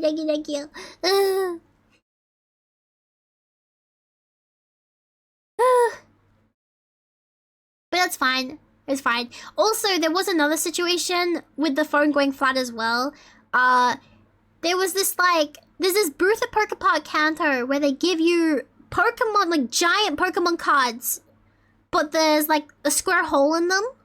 And the idea is they tell you, these are the target Pokemon for today. You need to go around the park and then take a photo, like, hold up the card and then take a photo with the Pokemon, like, inside the card.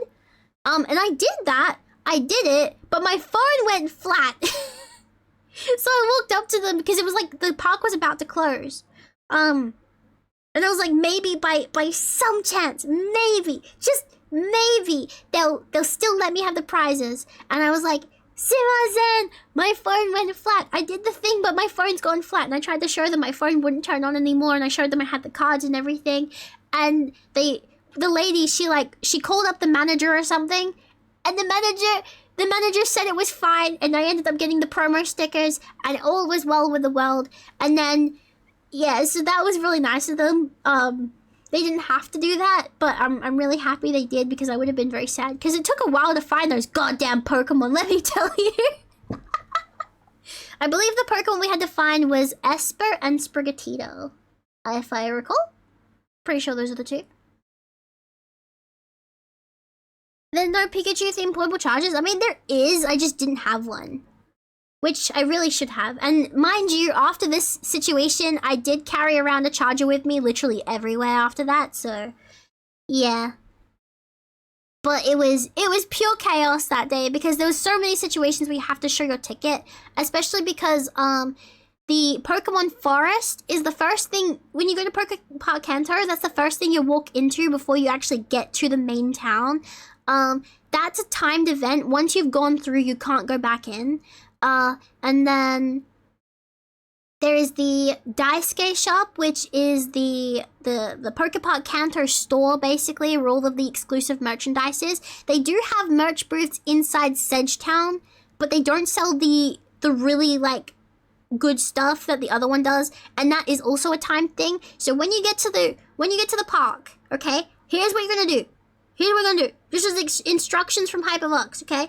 If you're going to Pokepark Kanto by some miracle, you've managed to get tickets and you're on your way to Japan, you download the Pokepark Kanto app onto your phone. You cannot use it until you're actually in Japan, okay?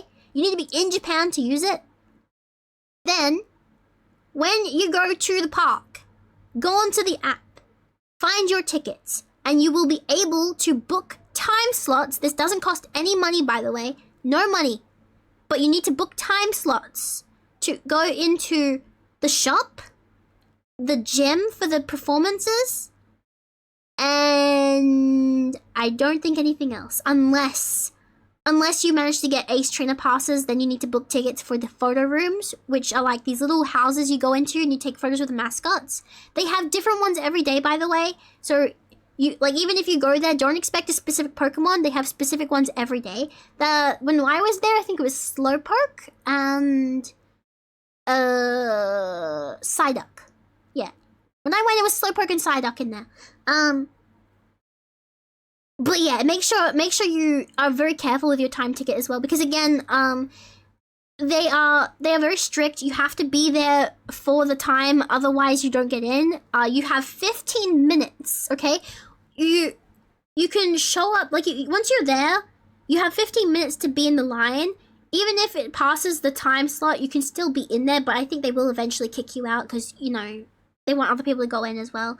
But yeah, just make sure you're really careful with the time slots, don't miss out, because that caused a lot of our running around, especially because phones dying and all that. But yeah, otherwise, it was really fun. Also, if you want to ride any of the rides, this is a bit confusing if you don't speak English, if you don't speak Japanese, I mean. But, so, if you want to go on the Pikachu ride in Pokepark Kanto, nearby there's like a Pikachu merch stall. They sell the tickets for that one there. And then same thing for the Eevee one. There's a stall nearby. I don't know if they sell Eevee merch there. I didn't have a look, because again, I didn't go on the Eevee carousel. I did not have time. But there's a stall nearby, the Eevee carousel, that sells the tickets. So if you're ever confused about where to get the tickets from, go to those. And also, they do let you keep the tickets. If you were wondering about if they let you keep them afterwards, you do get to keep them. Yes. Imagine if the Pokemon sidekicks make their way into Fortnite at some point. Pikachu would be instant best-selling. If they put Pikachu in Fortnite, it'll be too soon. I'm trying to escape Fortnite. You can't do this to me. You cannot do this to me. No. What's English? 知らない。本当に知らない。English is hard.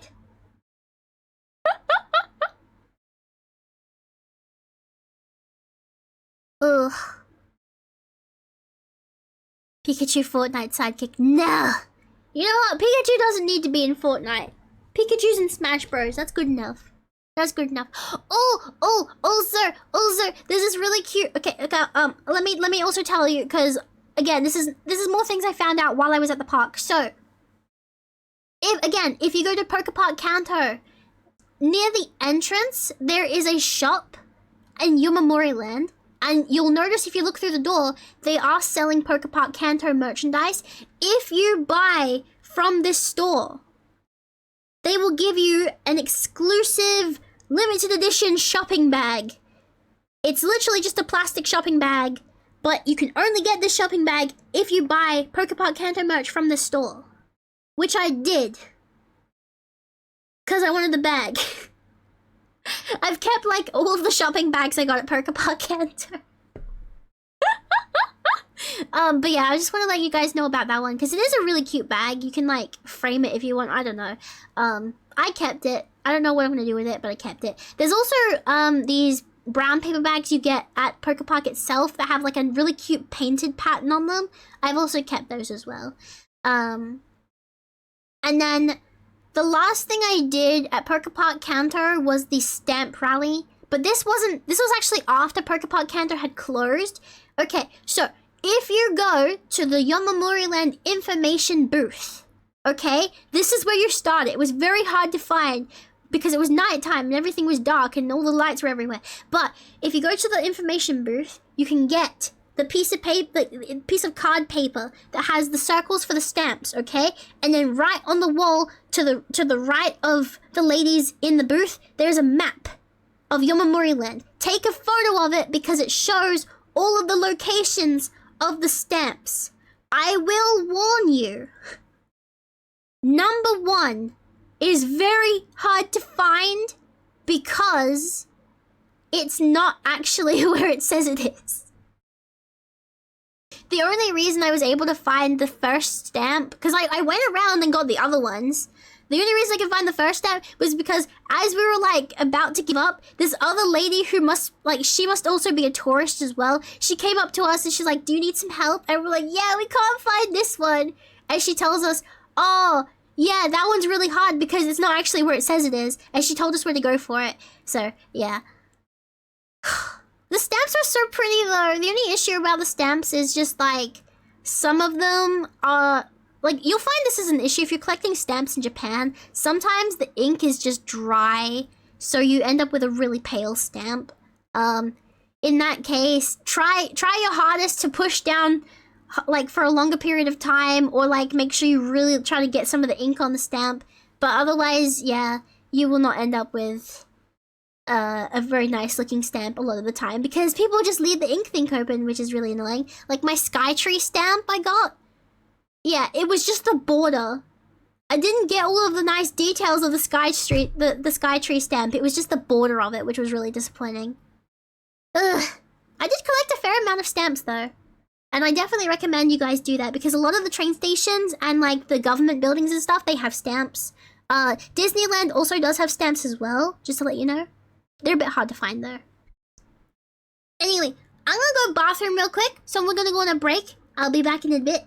And if you have any more questions about Japan or anything, please let me know. I'm happy to answer questions because, yeah, I was there for 9 days and I did a lot of stuff. Anyway, be back soon. BRB!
Hi.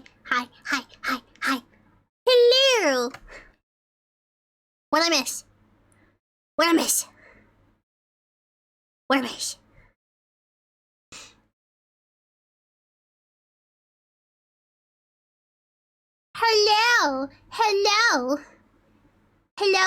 Hello.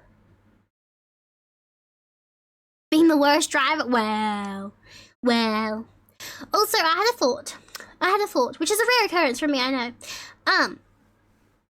Last night, if you did not know, last night we did a watch party for the full concert of Pokemiku.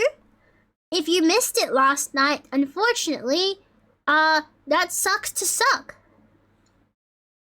But I figure they did post some of it to the official YouTube channel. We could watch a little bit of it together. Gallo! Konnichiwa!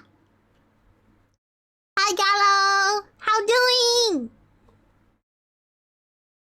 But yes, last night we did do the watch party for Pokemiku.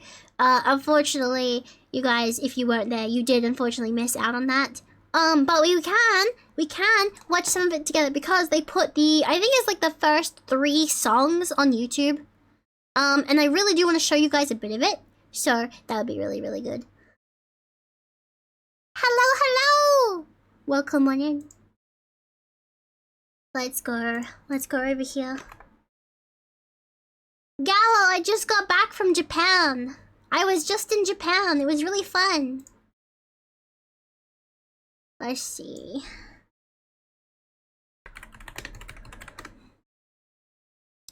I believe it is. Yes, it's this one.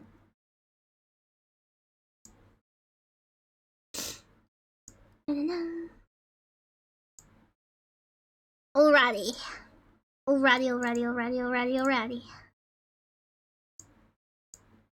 We are going to watch together. Nah, yeah, nah. Yeah, nah, yeah. Yeah, nah. Yeah, nah, fuck no.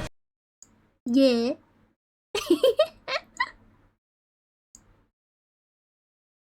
Like, make that wider. Yeah.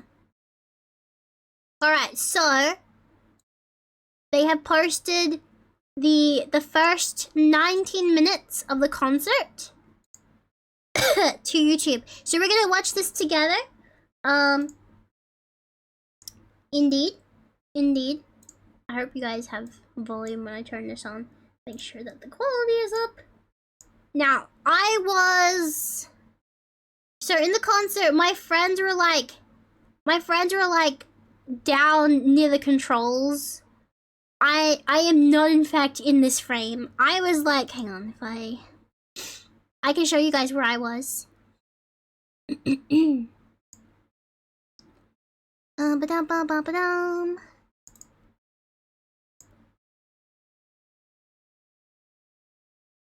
Okay, so this is, you can see where I am in this picture.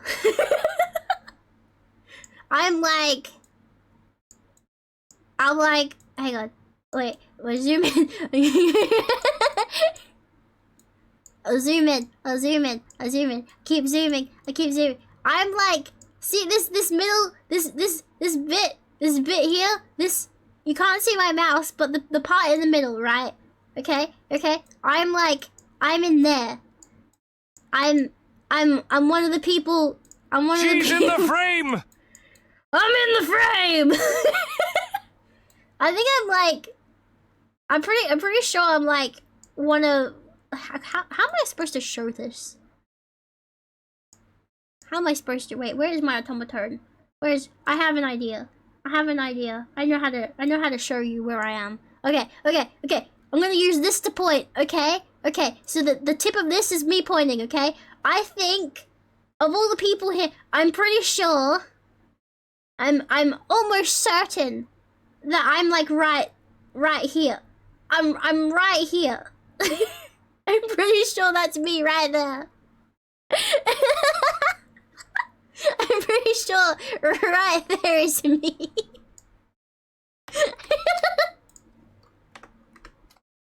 But yes, I had an extremely good view of the concert. Fox is in the frame. Fact, I repeat, Fox is in the frame.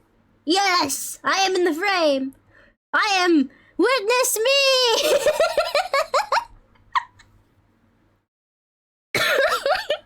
I had a really good view because it was tiered, so no one, even though people might have been taller than me, I could see over everything. So no one was blocking my view. I could see all of the stage, and despite how far away it looks, it actually seemed a lot closer than you would think. So I had like basically the perfect view of the concert. It was such a clear view of this concert. It was so good. And now I do want to mention one thing. So during the first song they do, right? They don't. I'm really sad they don't show this in the live stream footage. But when she's like, "Go Monster Ball," she throws the Pokeball around the entire arena. There's like over here. There's like these really long LED panels all around the arena, and basically the Pokeball went all around us and then landed on the screen on that side, and then did the thing. But they don't show it in the footage, which is really a shame because that looks so cool in person. But anyway, I'm gonna press play and we're gonna watch it together. Yes. Did you enjoy Japan? I did. I had a lot of fun. I did so much stuff in Japan. I'm gonna post a video about it. Yeah. Please tell me we're not getting in trouble. No. The the spoiler ban has been lifted. It's okay to post. It's okay. This is okay. This is on YouTube. You can watch this on YouTube. But anyway, I'm gonna press play.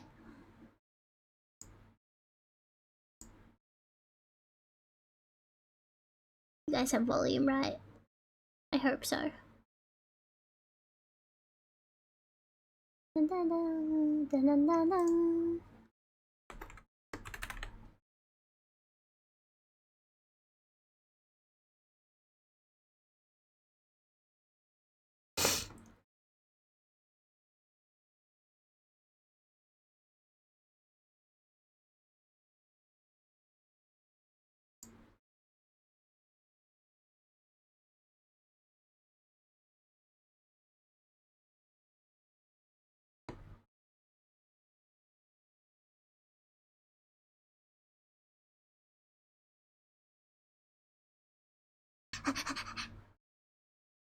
I still can't believe I was there.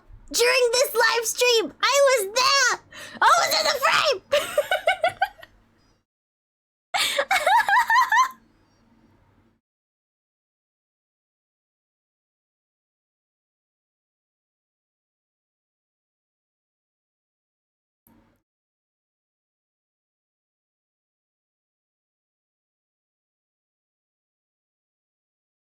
This looked really cool in person.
Ta-da! The way she entered is really cool, by the way.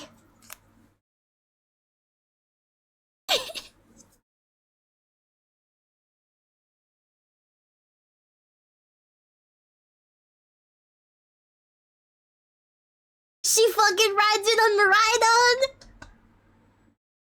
That's so cool.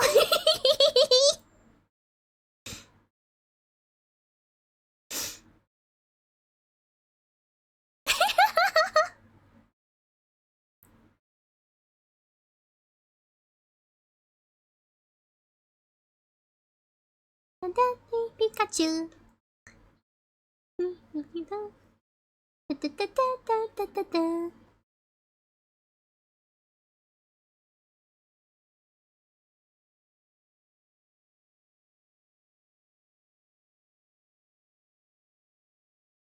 Look how cool the stage is! Ah!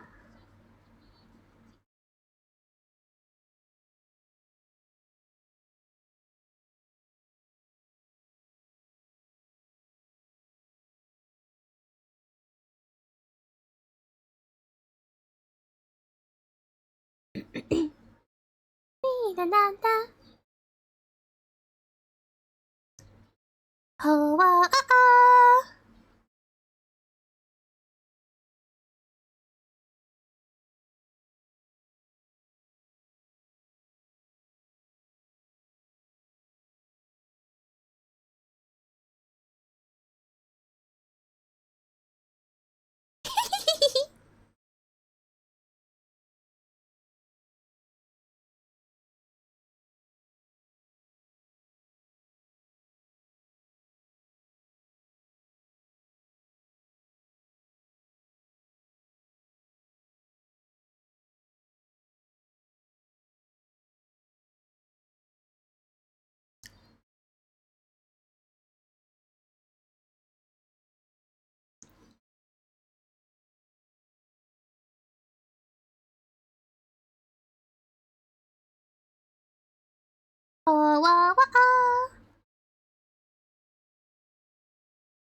Wow, Buffet!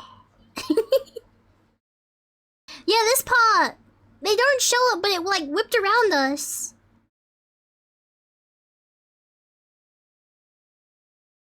Oh, I wish they showed it. Pikachu!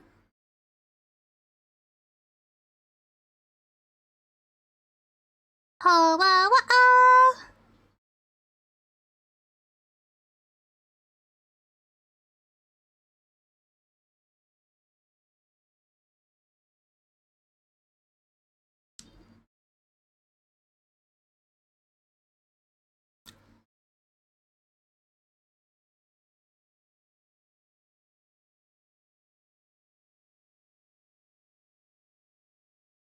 The lucky.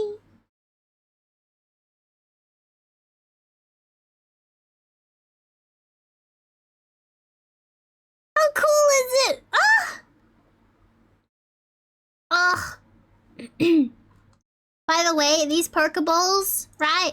They're not AR. They were actually there on the stage. Just to clarify, because some people last night thought they might have been like AR for the live stream. No, those are actually giant Pokeballs on the stage.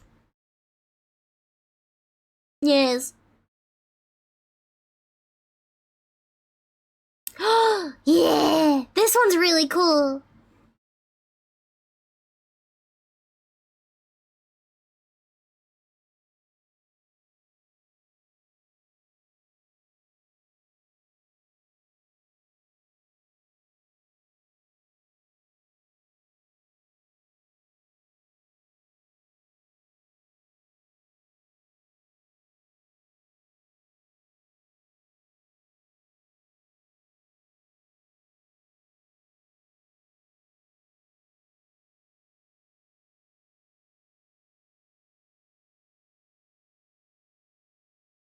Meloetta! Yeah.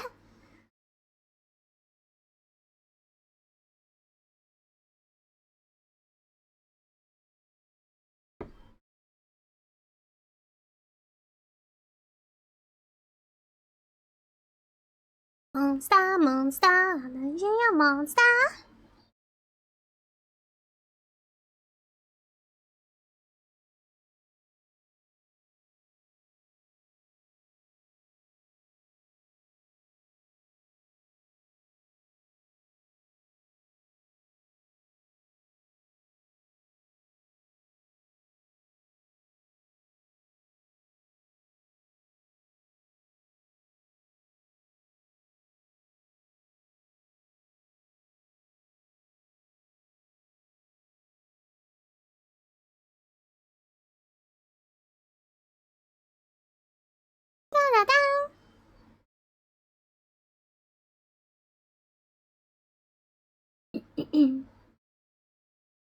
This next part's really cool.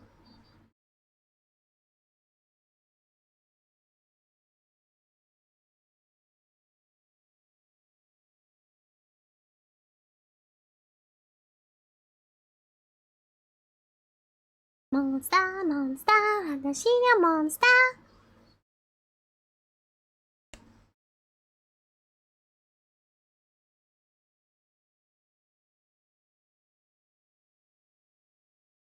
Monster.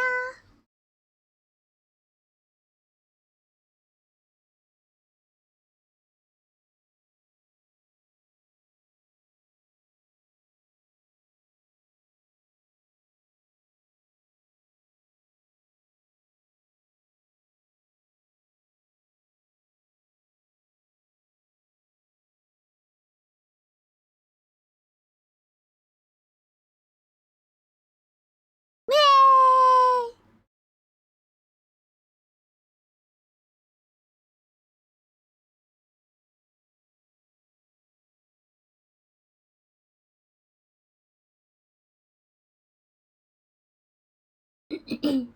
Hatsune Miku wishes to train to battle.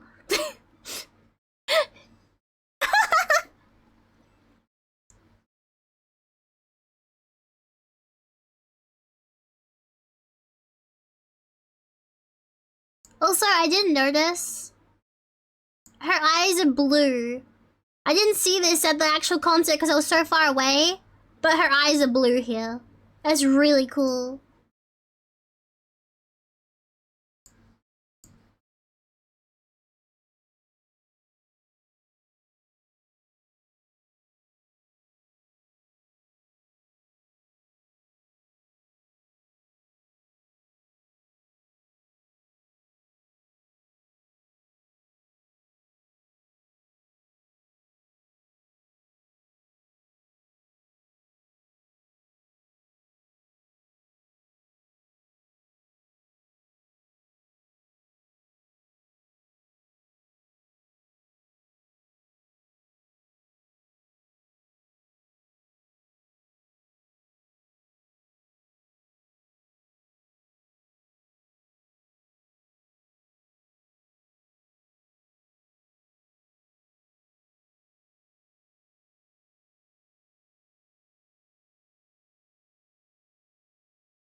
That part looks really cool in person, but they're not showing it properly.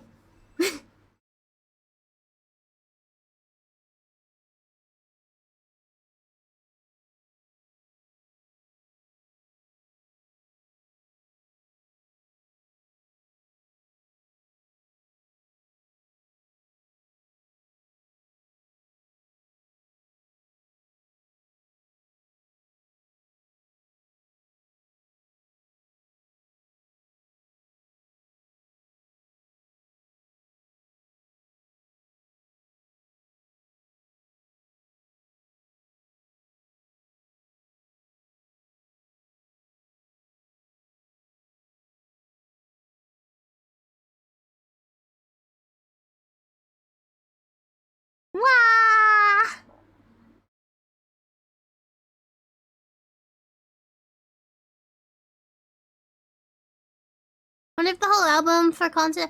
Yeah, you were actually able to buy it at the concert, but I didn't find that out until afterwards, and I'm kind of really sad about that because I really would have liked to buy that.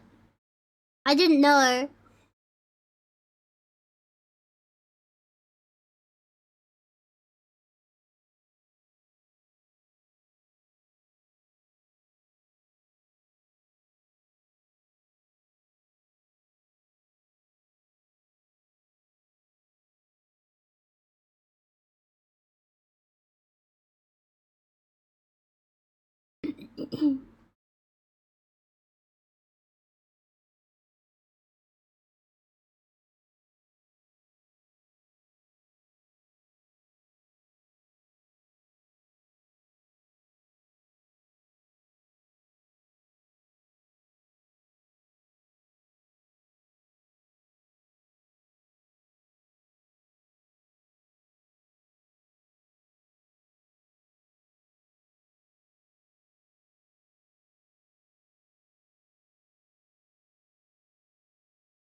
Who's that Pokemon? I'm afraid!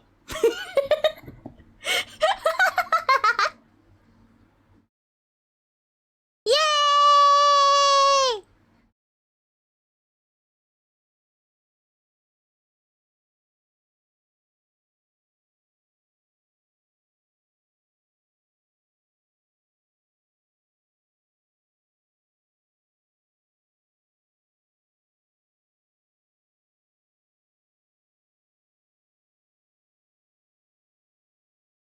Mega!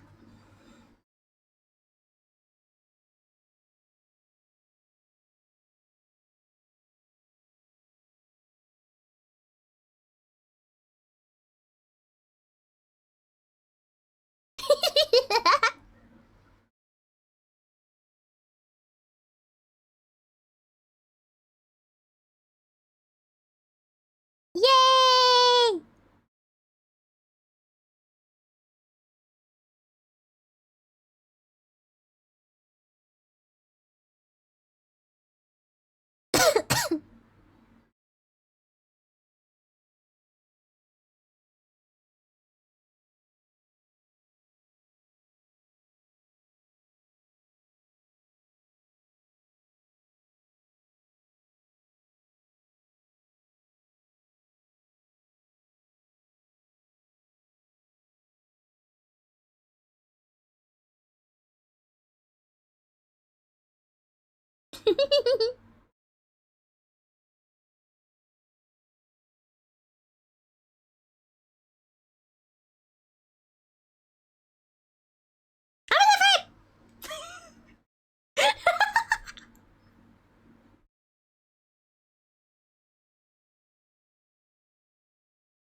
It really is.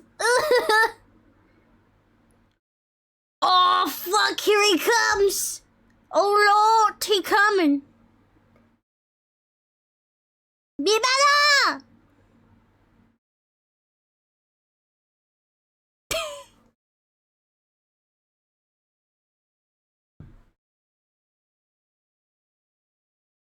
Yay! I. Beep, beep, hey. Beepa.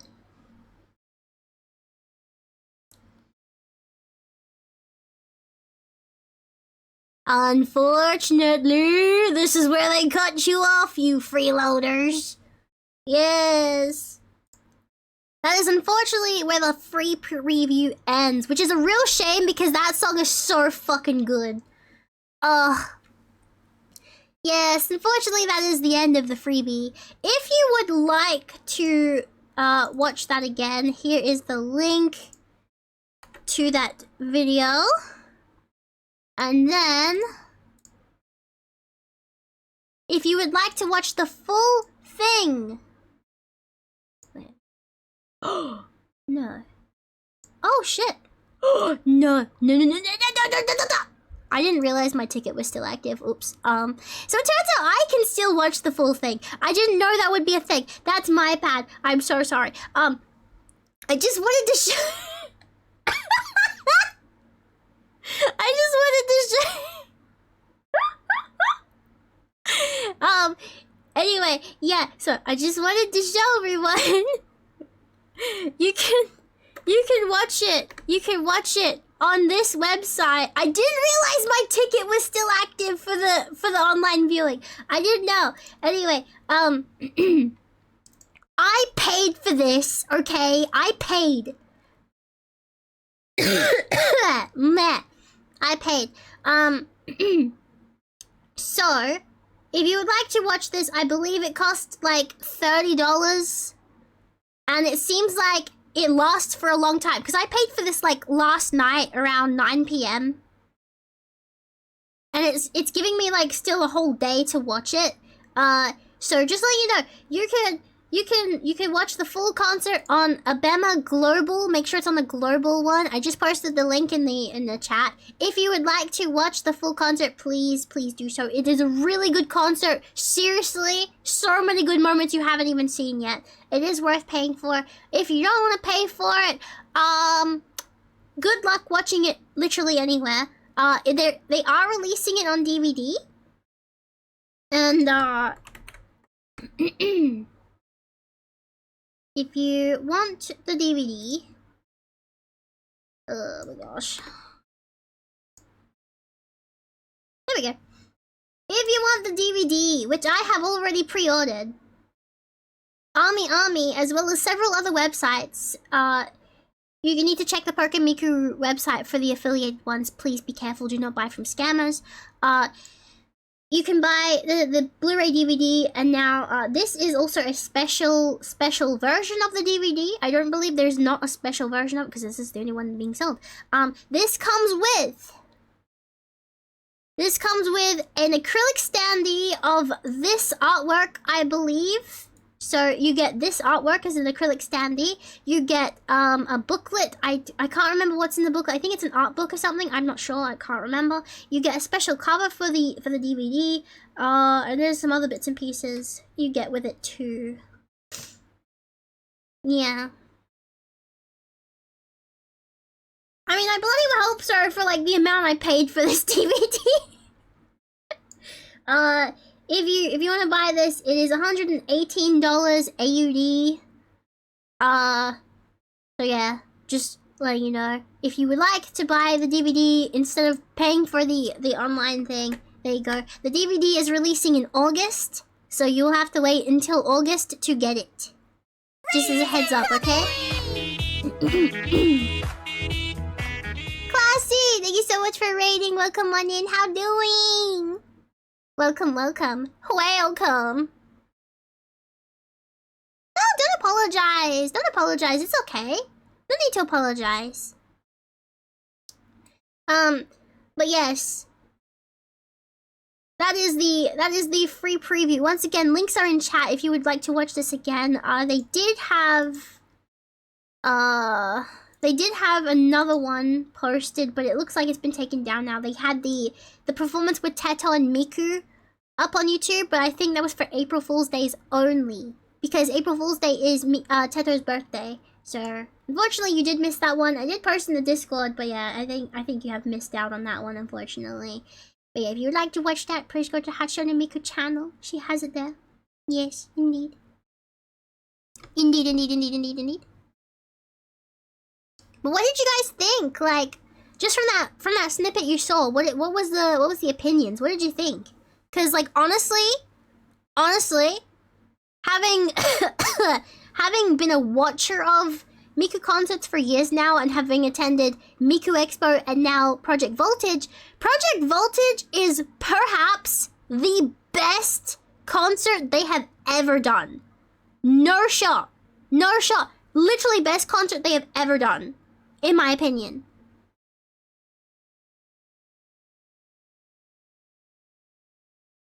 %100.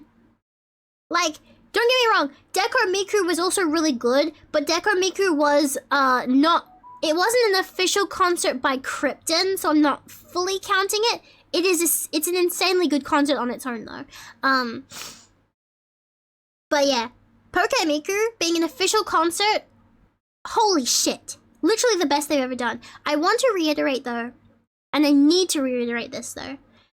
I know Miku Expo is coming up in, I believe, US and Europe.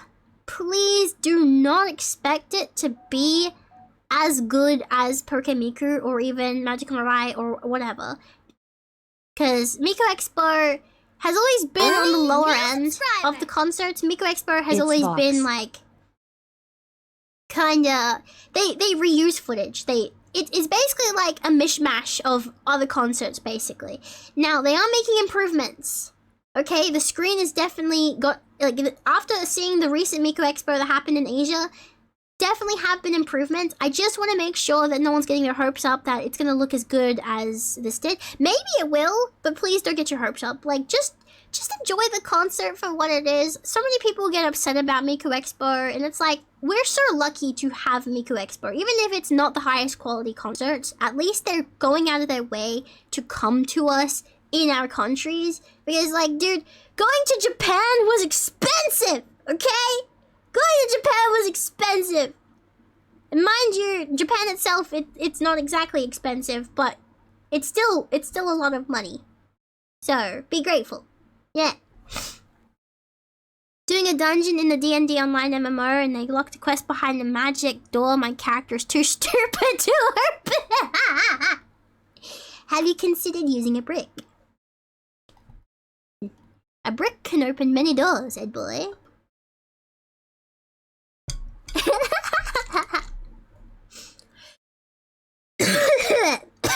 Snap. But yeah, just also, I do want to also give you a massive heads up. Hang on, scroll down so it doesn't play. Don't play, no! Stop playing!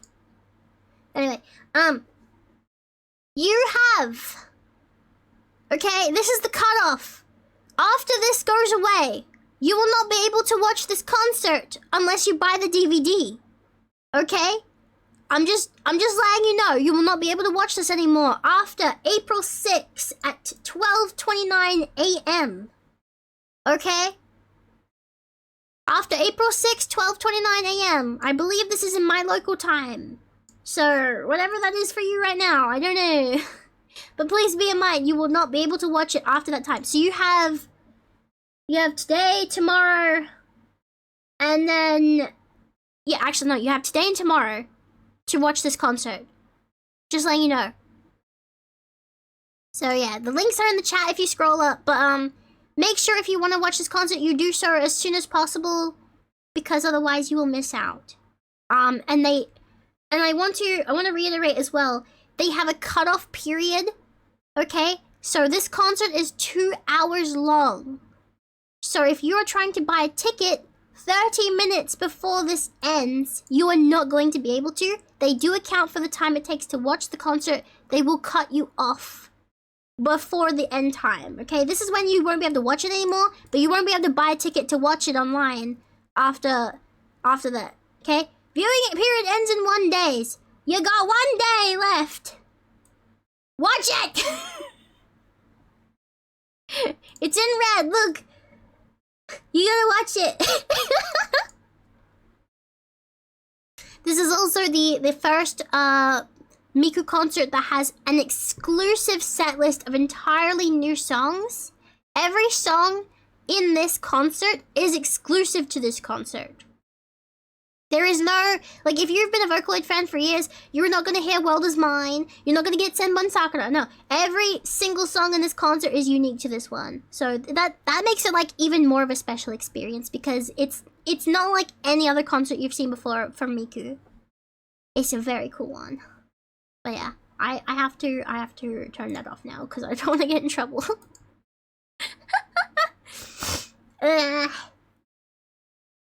I choose Barbarian to break doors and took a couple levels and Rogue to break locks, but the magic doesn't break, it's supposed to. Ah! You accounted for door breakage and lock breakage, but you didn't account for magic breakage. Fool!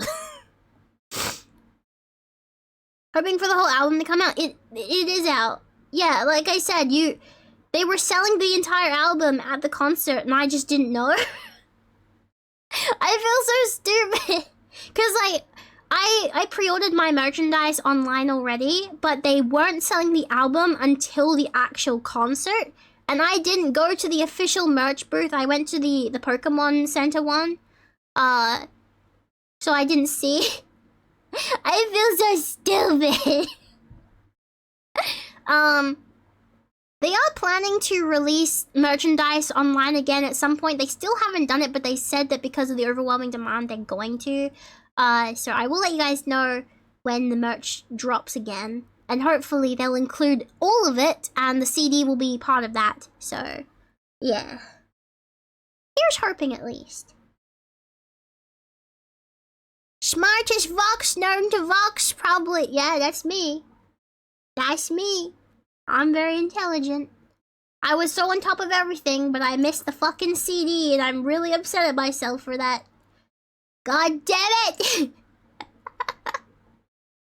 Yeah, I don't currently know anywhere else to get the CD at the moment online. So yeah, we're just gonna have to wait and see. Because I don't believe Snow Miku. I don't believe Snow Miku Skytown has merch active at this time.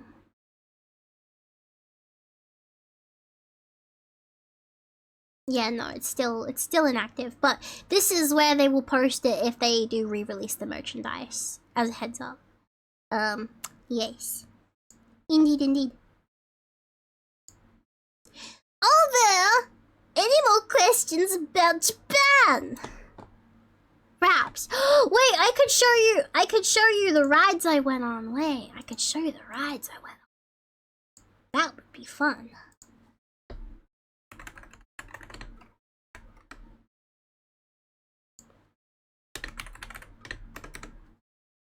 Yeah, I'll show you what rides I went on at Disney. Cause I didn't actually record the Why wouldn't I make capture? Why you do that? Why you do that? Why you stinky?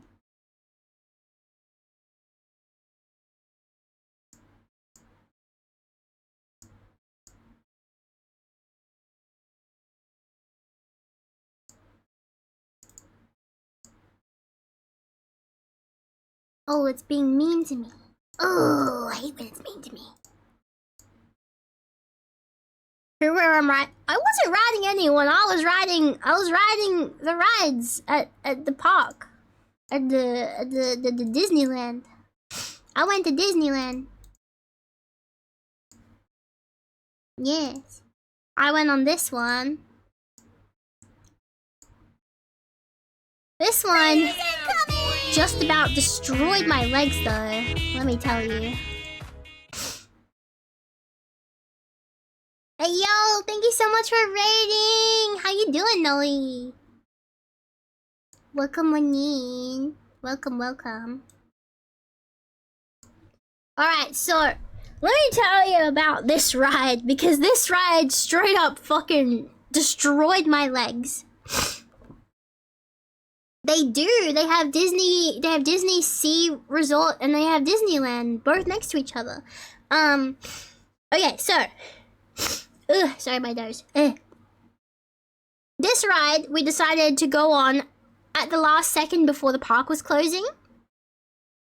because all the rides we went on that day were quite slow, and we wanted to go on a fast ride. We wanted an exciting ride. But all of those rides had ridiculous lines. But we were like, fuck it, we want to do it, so we're going to do it. And mind you, I had been walking and standing in lines all day, okay? My legs were already very sore. I was in a lot of pain. And then the line. Let's see.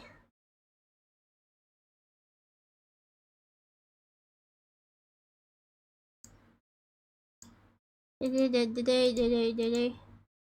one doesn't show the outside. Hang on, wait. Is there a different one? Pretty sure this is the one I looked at. No, it was this one. Alright, anyway, I wanted to show you this shot. Okay, this shot. Let me tell you about this fucking area. Okay? Okay? You see these bucket hat people?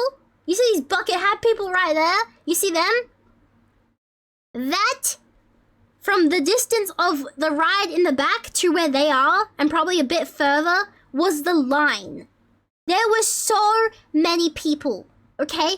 Okay? There was the line for the line, okay? There was the line for the line, and that was like from them to like, there's this like archway thing somewhere in here, okay? And then, do you know what? That second line, you know, we're in the line for the line, and then we're in the line for the standby line. Okay? Then we're in the line for the standby line. And then you get up to like this bridge part here, and you enter the building, and then you're in the actual line for the ride. So you line up for the line for the standby line, and then you're in the standby line, and then you're in the actual line for the ride. I was in line for 2 hours! I was in line for 2 hours with already sore legs and feet. To put it simply, it was a struggle to keep standing, and I'm not saying that lightly. I could barely walk back to the hotel after this. We had to get an Uber.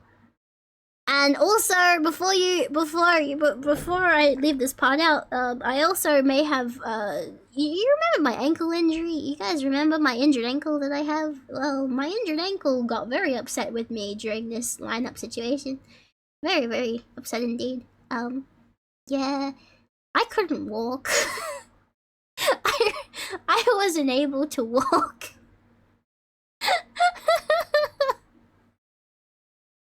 But it's fine! Sounds short by Disneyland standards. I mean, I don't know what it's like in America. This is my first time at Disneyland, but apparently for Tokyo Disneyland, it was quite a long line, I mean. And this was at the end of the day. So this is before everyone was leaving. But yeah, this ride was really fun. We went out on nighttime.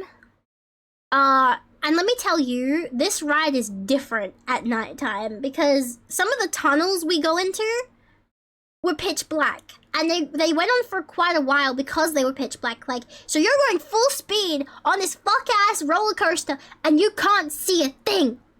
Do you have any idea how scary that is?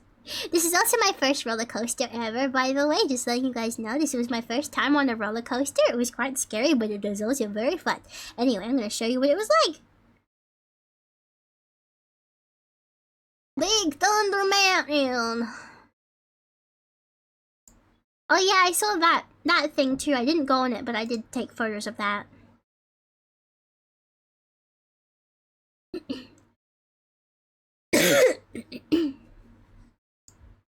See that part they're walking down there? Okay. I was trying to shuffle into the line because we were getting divided into different lines, and then my roommate like pulled me back because he thought I was going the wrong way, and because he did that, I ended up walking into a pole. And it got me right in the gut because, you know, I wasn't in enough pain already. But then I walked right into a pole, and that just really just made my day. Really, it really did.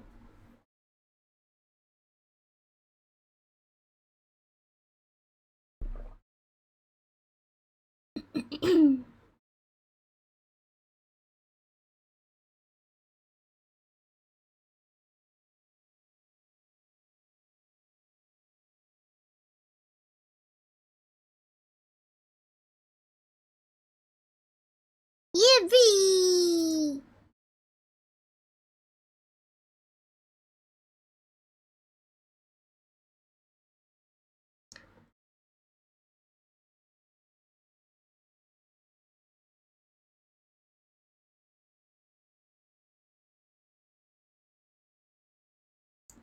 Here we go!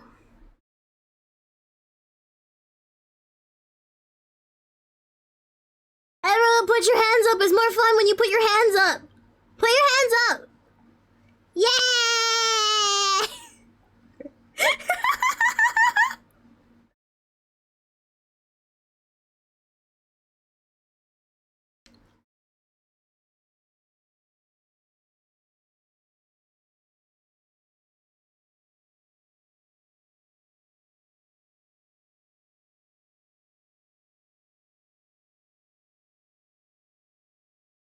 Whee!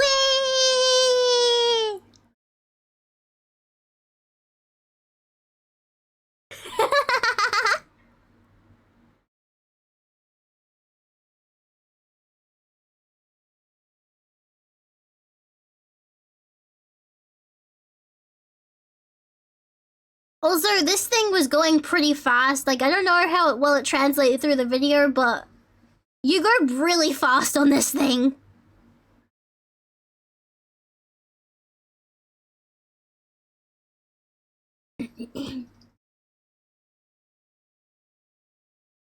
You gotta hold it in, Travis.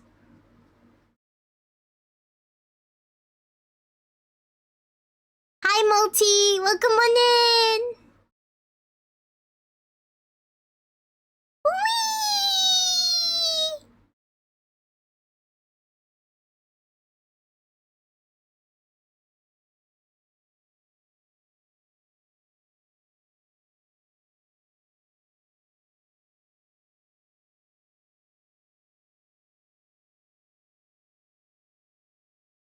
Imagine some of these tunnels, but they're just pitch black.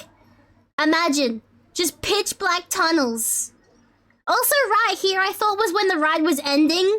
No, there's one more drop.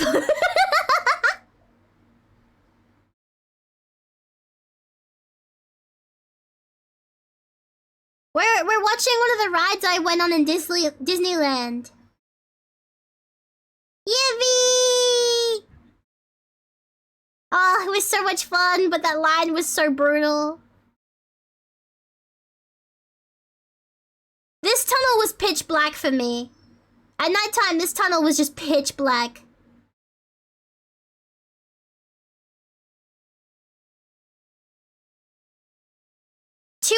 Long. The line was 2 hours. Lots of standing.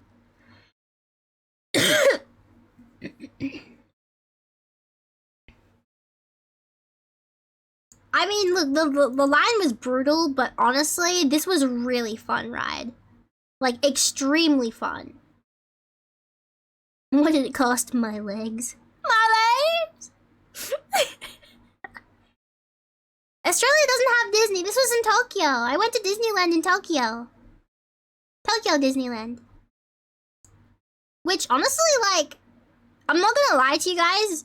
Disneyland in Tokyo, at least, was really not that expensive. Like, I really thought it was going to do more damage to the wallet, but it really didn't. Like, I think the worst I spent at Tokyo Disneyland was buying all of my siblings Mickey Mouse ears. Even the tickets to get in were not that bad. And you didn't have to pay for any of the rides when you're in there, which was really nice. Let's see, I wonder if, actually, start tours. I'm really curious if anyone has footage of this, because... yeah. Alright, this is the first ride we went on. This one you needed AR glasses for, though, so I'm not sure how it's gonna go with the camera.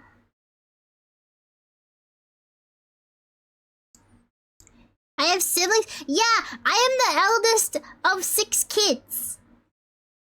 Yeah. So I had to buy 5 fucking pairs of Mickey Mouse ears. At fucking $30 each, I reckon they were.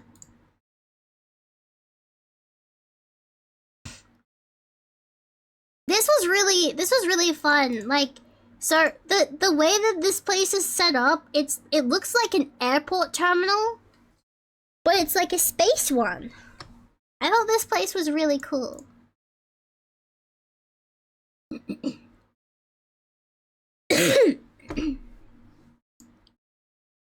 Dun dun dun dun, ba ba ba ba ba. And they had 3PO and R2.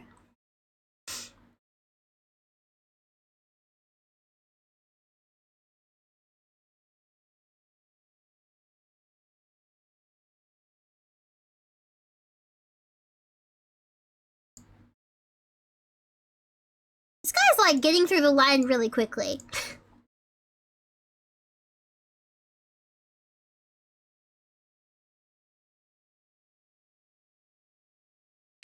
Yeah. This is like the bag check area. So this is like going through customs and security.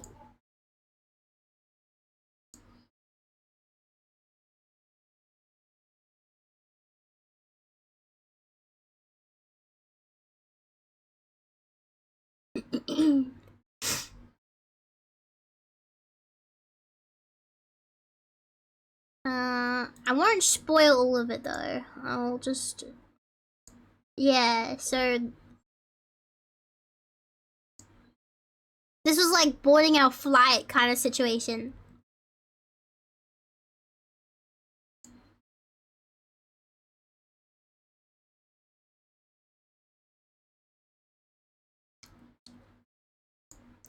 Were you the rebel? Huh? Is there different ones? I don't know. The one we went on, we were running from the Empire, so I guess so.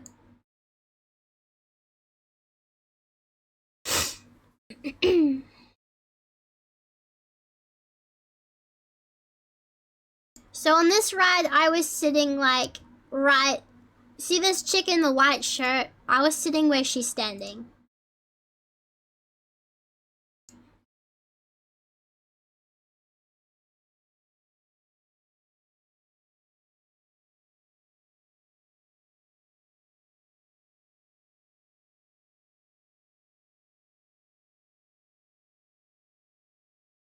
Oh no. Oh, this is gonna look horrible. Okay, so so it was really cool. C-3PO was just chilling there behind the screen. So he's like flying the ship we're on, essentially. He's helping us escape. And then this screen, we had to wear AR glasses. So unfortunately, it's going to look like utter shit, because you need to have the AR glasses on for this to look good. But I guess you'll get an idea, I suppose. Hydrate, you bastard! Hydrate!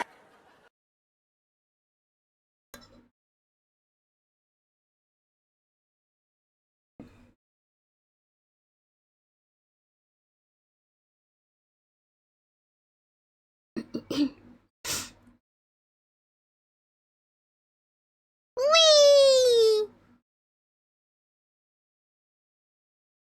Also, the motion on this thing felt so, like, it really did feel like we were flying around. It was incredible.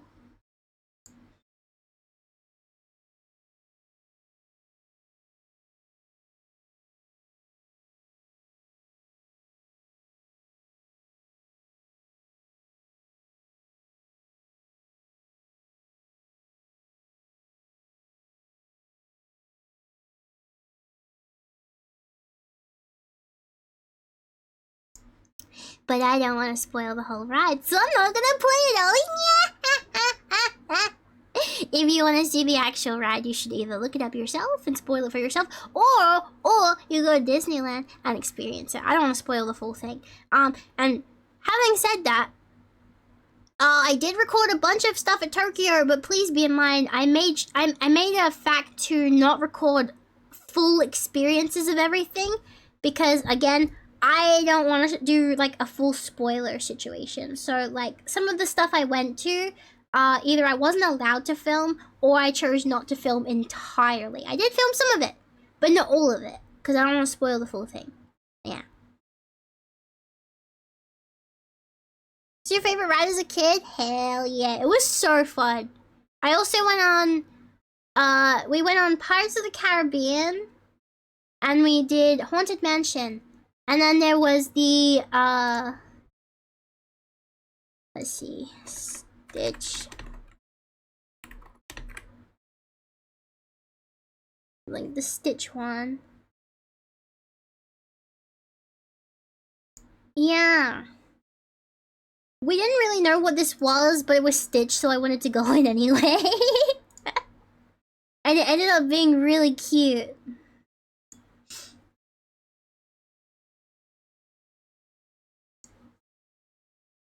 So like all the birds started singing, and then the tiki masks on the wall started singing, and the plants started singing, and then Stitch pops up.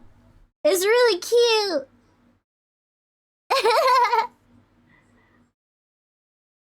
Drawback to going to these rides for me was that none were available in English. I did similar rides in the US and other corners of the world, but unlike Japan, they were in English. I know it centers around the natives, but it still kind of reduces the experience for me. I mean, it's Tokyo Disneyland, so it's gonna be in Japanese, but I will say, okay, the rides are in Japanese. However, some of the staff did speak in English at times, and also the rides as well, especially Pirates of the Caribbean, was in English. So, like, Pirates of the Caribbean was in English.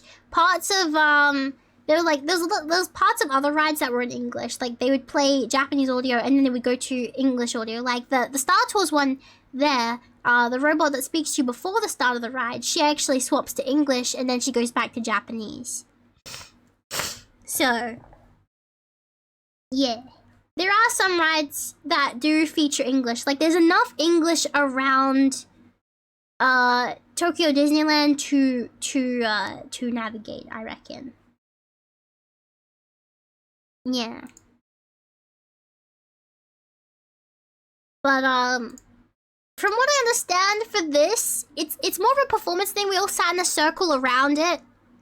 But essentially, from what I gather, it's all in Japanese, so I'm going to explain it to you. These birds essentially are like doing some kind of Hawaiian festival thing, and they're trying to find the big kahuna or whoever it is, right? Like, that's what I've gathered from this. I don't know if it's exact, but they're trying to like figure out who is, or like trying to find the big kahuna, and I don't know exactly what that means in Hawaiian, but it's just like the big dude of the party, I guess. I don't know.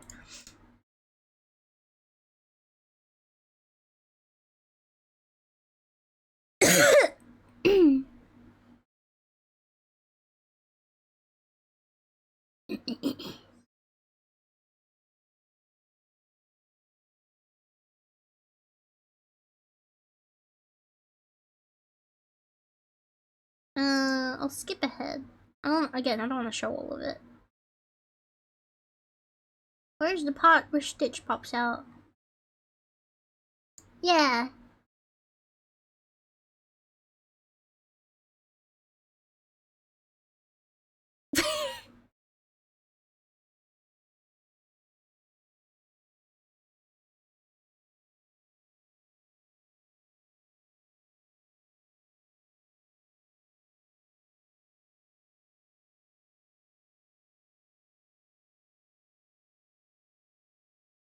Look how cute he is!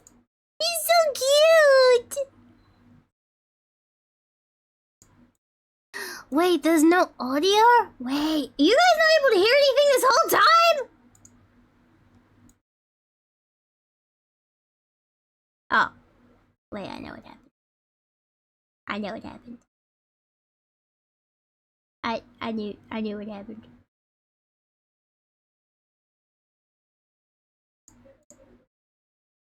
Wait, why did that turn off now? Oh, for fuck's sake.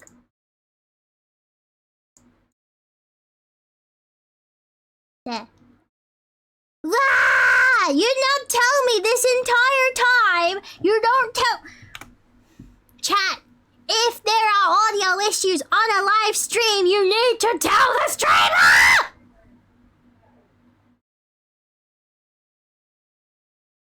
Ah! Is it? That's it? No, time out for all of you. All of you are on timeout. Nah! You gotta tell me! You gotta tell me! Why you don't tell me? No more snacks for any of you.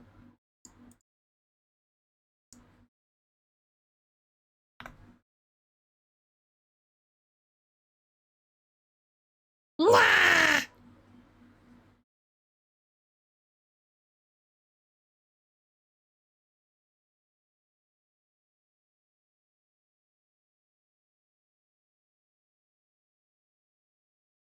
Also, just as a cross reference, I turn off the VOD audio, so like my Spotify and all that will not play through the VOD, so it's okay.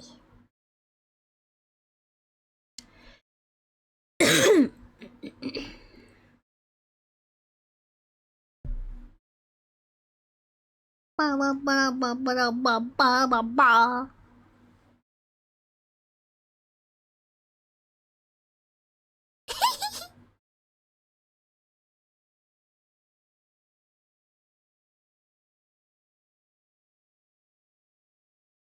He's so cute!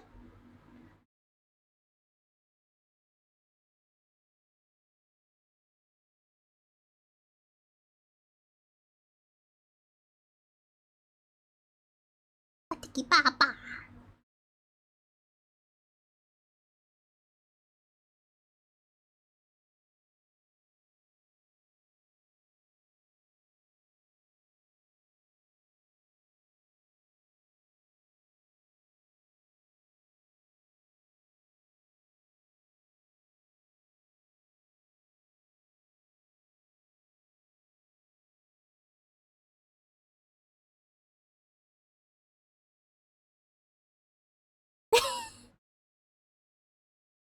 Japanese Stitch is something different, honestly. Is this song for sure? Yeah, they sing a bunch of them. But yeah. It was really cute. Still looks weird. I mean, they're animatronics, but like, what you'll notice is Tokyo Disneyland's technology for their rides is insane. Like, I didn't get to go on it, but the Beauty and the Beast ride, holy shit. Like, genuinely, you look at it and you're like, how? How did literal magic just happen? Like, there's a part where the beast turns into human, and it, like, lifts up, and then it, like, the blanket, like, wraps around them with sparkles, and it actually turns into human just then and there, like in the animation, and you're just like, how? What the fuck? The Haunted Mansion also had a lot of effects where I was just, like, trying to figure out how the fuck they did it. But at the same time, I don't want to know because I don't want to ruin the magic. You know, sometimes not knowing is better than knowing, in my opinion. Yeah. Stitch always good for the show. Hey, live action Lilo Stitch. I haven't watched it specifically because I know they fucked it. Yeah, I didn't watch it. Did you see the Artemis 2 Pics of Earth? No, I did not. Wait, let's have a look here. Hang on, let me do this. 1 second.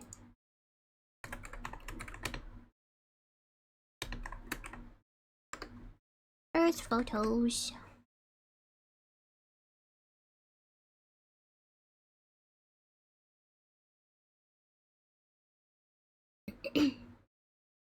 Holy moly!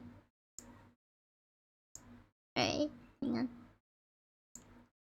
Wow!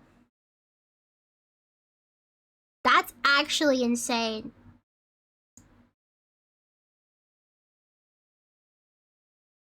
Like, seriously insane.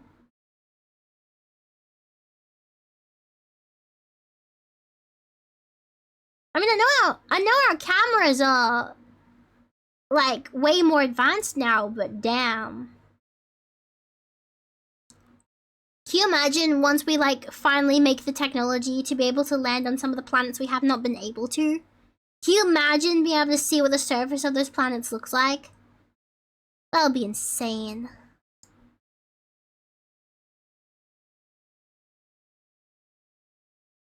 Are they above Australia? I don't believe so. No, I don't think they are. Nah, that's too big to be Australia.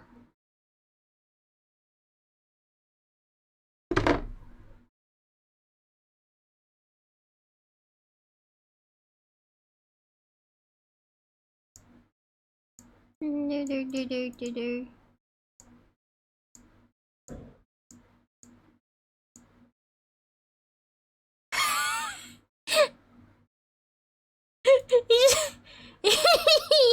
I'm sorry, you just go to a random point in that video. It's like, the toilet fan is reported to be jammed. How dare!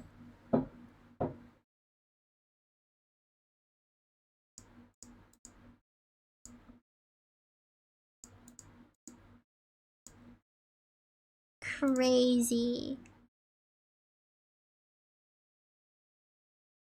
That's always so cool seeing, like, what our planets look like, I reckon. So pretty. Imagine actually seeing that in person, though. Like, being able to physically just stand in a rocket ship and just see the planet that we've been living on. Just there. Madness. Actual madness.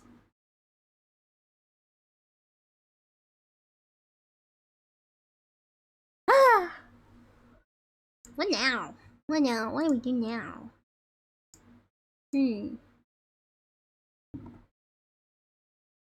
What would you give Japan, and what would you give Japan Disney?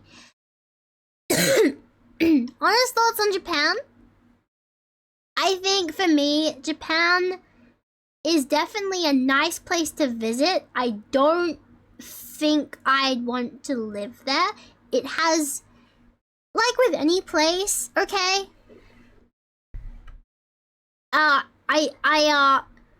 It has its perks and it has like its downsides too. For one, big downside for me was eating in Japan. Okay, if I wanted to go and get lunch, right? So like, say you're on holiday. Say you're on holiday in Japan, okay? For you guys, for at least most of you guys, I don't know about your allergies, but for most of you guys, I reckon getting lunch while you're heading out and about in Japan would be as simple as, hey, look, that place looks good. Let's go in there. You know, like you're not limited on your food options in Japan. There are food stores everywhere. There's konbinis filled with food. For me going to eat anywhere, I had to take trains. I had to take long journeys to get to very specific restaurants. Right? So even after like a full day of walking around an entire city, like non-stop with barely any time to sit down, I also still had to walk all the way to this one restaurant just to be able to have dinner before going all the way back to my hotel. So my point for that is, being able to actually get food as a celiac in Japan was a journey every single time, and it was never a simple just down the road situation. In fact, the closest down the road situation was a Parikole, and even that is a good 25-minute walk at least. Like, sometimes we still opted to take the train to shorten that walk. Because again, after a full day of walking around and standing, and already having really sore feet, and really like, you know, my back was hurting from carrying my stuff all day, like, the last thing you want to do is walk around to go get food. And in fact, one night we did cave in and did Uber food to the hotel. And let me tell you, let me tell you something. That was the best fucking pasta I've had in my life. I don't know where it was from, because my roommate was the one that ordered the food, but they got me pasta, and it was quite literally the best pasta I've ever had in my life. I don't know what sauce they used. I don't know what pasta they used. I don't know. But holy shit. I wish I had more of it. I wish I knew where I got it from. I wish I knew what sauce they used. I want that pasta again. It was so good. But yeah, so living in Japan I think would be quite difficult for me, like, just surely for the fact that eating is very difficult. And like, sure, if I lived in Japan, I would just make my own food, but like, even their grocery stores are a bit confusing. And like, again, it depends on what they have available, because here in Australia, we have a lot of like celiac ingredients. Like, a lot of brands have made gluten-free versions of their products that I can eat, but in Japan, I don't know if they do that. And like, it would take me hours to figure that out, because I'd have to whip out my translator and be able to like use that to read all the labels and stuff. It would take forever. And of course, again, like, I'm someone with an ankle injury, which really kicked in after Disney. my ankle lasted until that point, and then I couldn't walk on it anymore and had to get an Uber home. But like, if you're in Japan, there's nowhere to sit down. Like, you have to, like, the best you can do at times is just lean against the wall, and even that doesn't help. If you're unlucky, like, people don't get up off their seat for you on the train. Like, even if you're literally, this might have been me at one point, if you're literally like hobbling on one leg, sobbing because you're in a lot of pain because your ankle hurts, people still don't get off their seat for you. They don't let you sit down. I did though. Like, whenever an old person came on the train and needed a seat, or if like there was a family with their kids, I'd always let them sit down. But yeah, people don't assume they will do that for you though, because they will not. And a lot of the time you'll end up standing even longer on a train, holding onto the thingies that are way too up high for me, because I don't, like, a lot of people are short in Japan. Why are the rail things so up high on the roof of the train? I don't even know.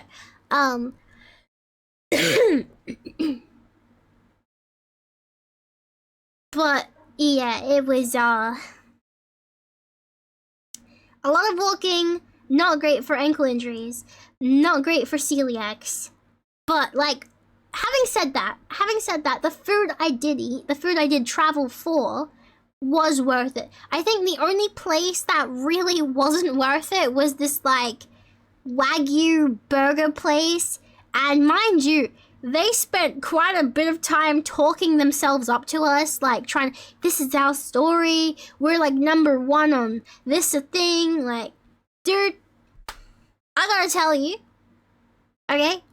you, clearly these are young chefs fresh out of school, trying to make something of themselves with the whole celiac thing. But mate, that was the middest tofu burger I've ever had in my life. And tofu burgers aren't that great, because you bite into the burger and the tofu bun just splatters everywhere. It completely crumbles.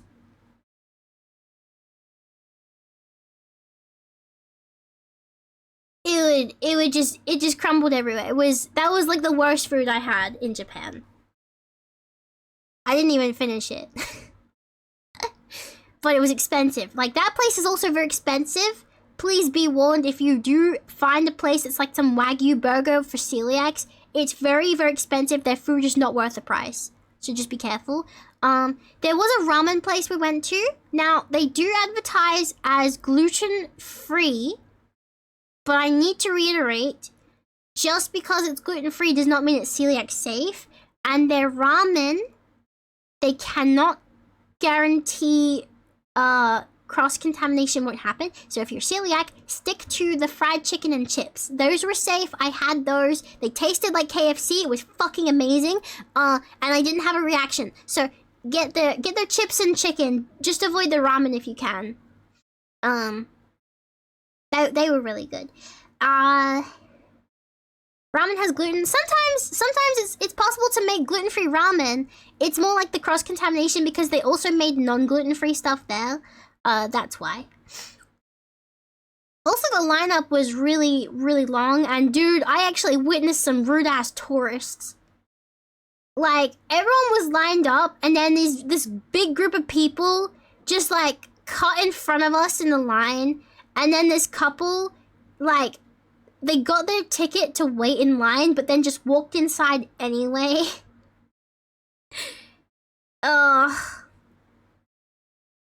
And then there was this lady with her pram. She was just standing in the middle of the walkway. There was literally seats.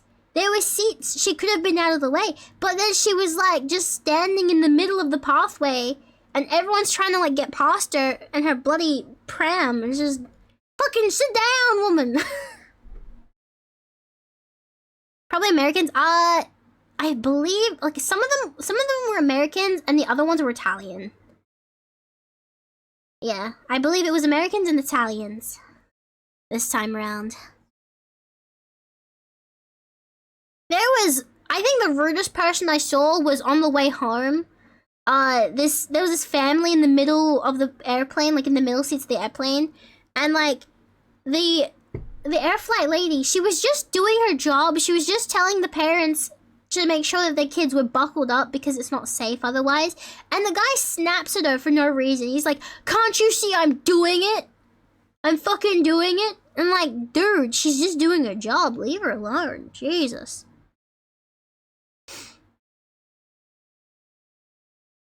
Some people are just extremely rude. I didn't see like any of your typical tourists that you do see online though. I didn't see like any of the ones trying to take photos and whatever. Like the closest I saw of that was like in Shibuya Crossing, where people would like try to run out in the middle of it early to like capture their videos of Shibuya Crossing and everyone like crossing and stuff, or they would be like trying to do funny shit with the camera. So I don't know.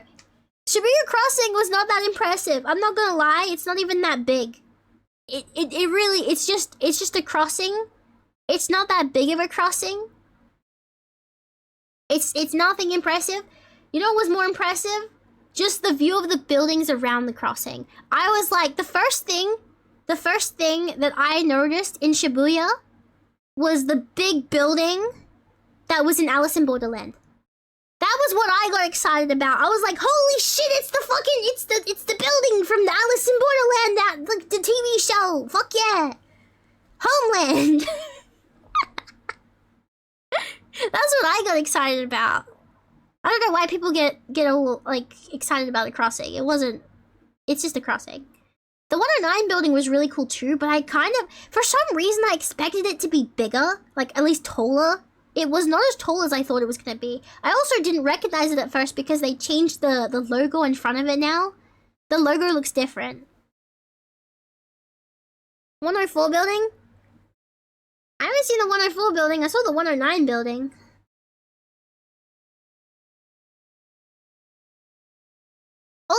Also, at one point, Suisei was up on the billboards. They were playing like, they had like Suisei go, "Hello everybody." I guess she was like promoting her new concert, I reckon. I believe so. Also, let me go to the just chatting screen. Who?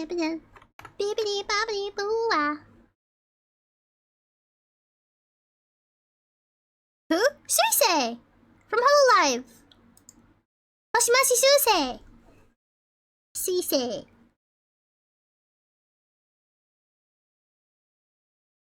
Just being excited for a crosswalk is like being excited to press the crosswalk button. Yeah. I think the most disrespectful moment I did see was when we were at a shrine in Harajuku. Like if you go to Harajuku, there's this really big shrine right next to the station. We went to that and there were so many tourists. There were so goddamn many tourists. But there was also a wedding.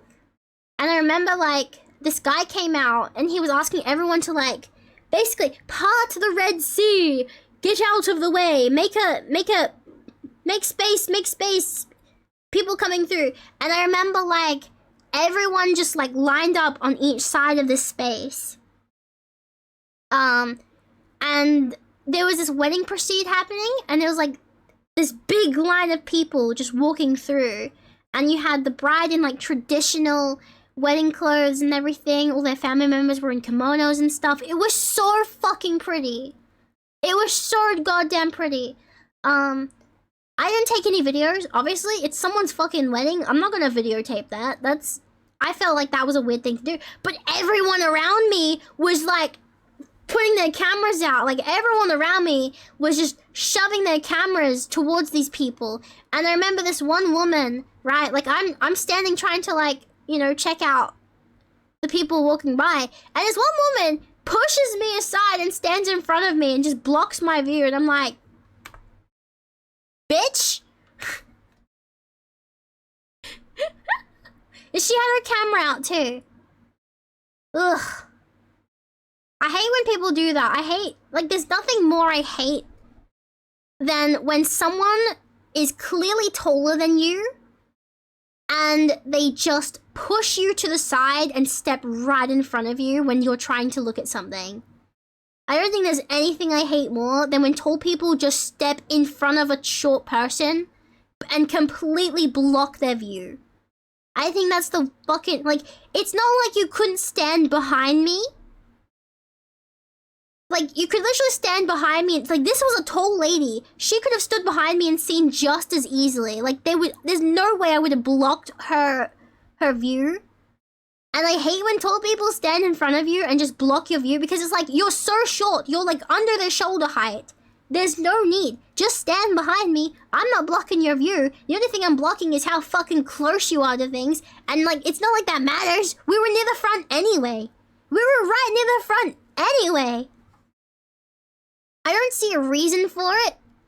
I don't see a reason for doing it aside from being an asshole, and I can't justify any other reason other than being an asshole. I deal with it at concerts. I deal with it at events.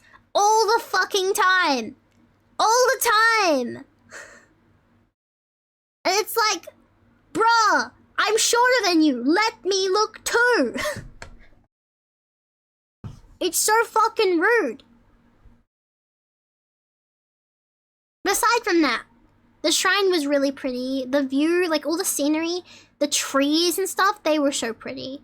I just wish there wasn't like, I know I was part of the problem because like me and my roommate were obviously part of the tourism going on there, but like genuinely I wish there wasn't so many tourists. Genuinely, I think it would have been such a nice place to look around without that many tourists around. And it was nice. It was really nice. We did, we actually did, end up going back the next day, which was the day we were leaving. We went back in the morning, because we wanted to buy the, omomoris there, like the little bag charm things you can buy. I think that's what they called, omoris. But they only took cash, and we didn't have any cash on us at the time, so we had to come back. And then the nearest ATM was not inside the shrine, let me tell you. So yeah, we kind of had to bail, but it was fine because I don't know if you guys remember, I posted about this like dress shirt thing, like it was like a dress but it looks like a shirt ages ago. I did end up finding that. Oh my god, let me tell you something about Harajuku. Okay. Say you go to La Forêt, which is the big shopping center in Harajuku. If you go down to where all the old fashions are, those people are so good at pulling you into their store because they'll come up to you and they'll be like, oh, Pokemon on your shirt. Oh, so cute. And you'll end up in a conversation with them. Like, a lot of them wanted to talk to me about Pokemon or like Pokemiku. And the next thing you know, they're like, well, actually, like, we have, looking at what you like we have, let me show you something real quick. We have something inside of our store, like, you like purple. We have something that I think will look really good on you. And they, like, pull you into the store before you can even say no to show you their products. And it's like, it's giving, like, when you get a DM of someone pretending to be your friend, and then they, like, actually, I do artwork, and would you like to commission me?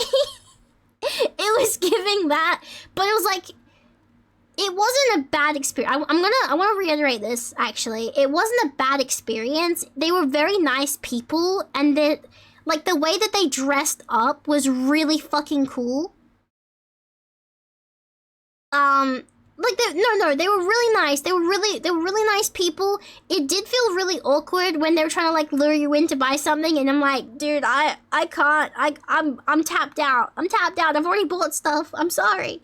But like they were genuinely really nice people. They paid to be nice. No. Like I know you think that, but genuinely they just like conversation with people. Like they like talking to people with similar fashion interests and stuff. They like talking about similar interests. Like in Cusa, where I bought my dress, they actually had little Pikachus hiding inside the poles of their the coat racks. And she pointed it out to me. She was like, "You like Pikachu, right? Look in there." And then it was like inside the hole of the coat rack was a little Pikachu just hiding in there. And she pointed out the other ones as well. So like they're really nice people, and I made it sound pretty bad. I think I made it sound pretty bad, but again, like, you have to experience it in Harajuku to know what I mean. It was not a bad experience. It was not. Like, they're genuinely just really friendly people. They like to have a chat. Yes, they'll try to sell you shit, but at the same time, like, they're understanding when you don't. Like, it's all good. It's all good. And in fact, I think the best interaction I had there was like this market street in Harajuku. And there was this shop that was selling, they were like doing collaboration with artists, and they were selling a bunch of t-shirts. And I recognized some of the art in there from artists I follow on Twitter. Now, I don't know this 100%. I was a bit confused whether the people inside the store were actually the artists themselves, or if they were just working there. I wasn't sure, because there was like a conversation where I was like, pointing at one of the t-shirts, I'm like, I know this artist, I've seen their music videos and their artwork on Twitter, I follow them, they're really cool. And then the lady was like, "Oh, thank you so much." And I'm just like,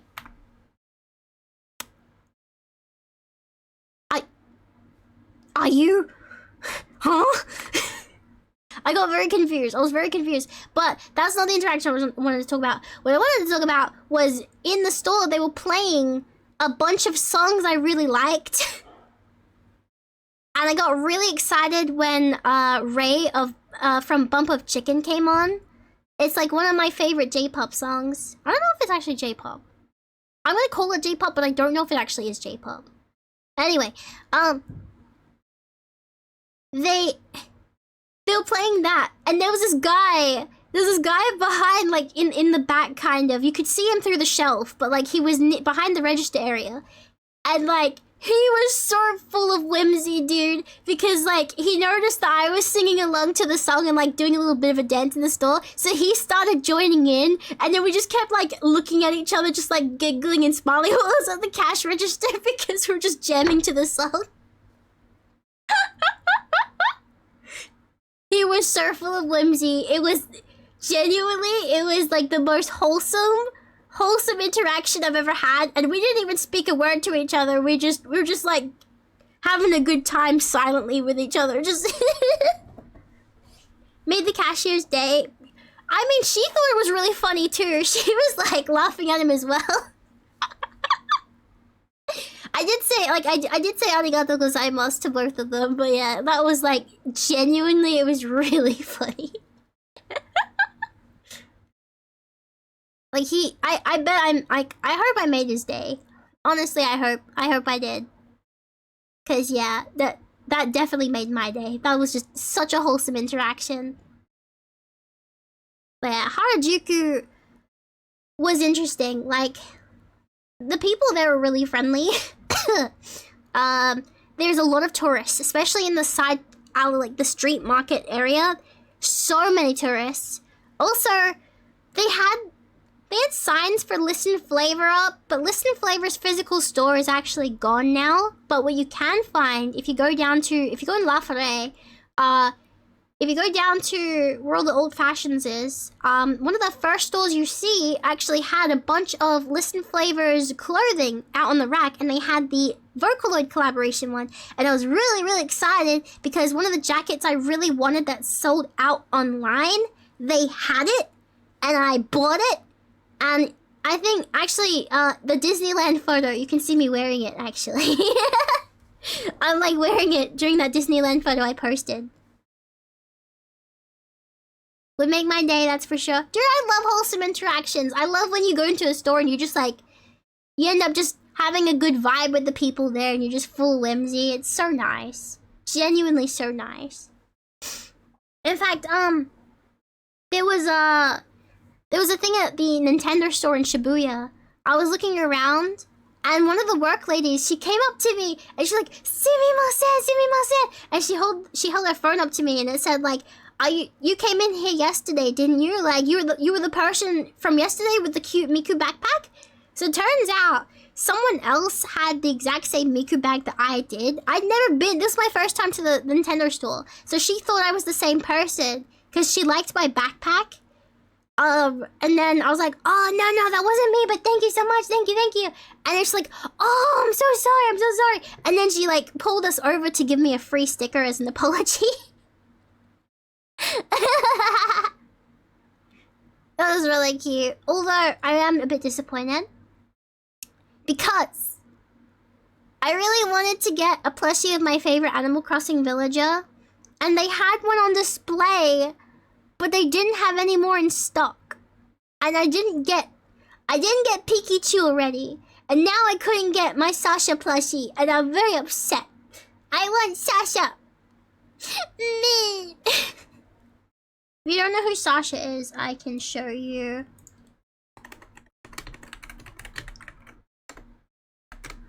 Yibidaba.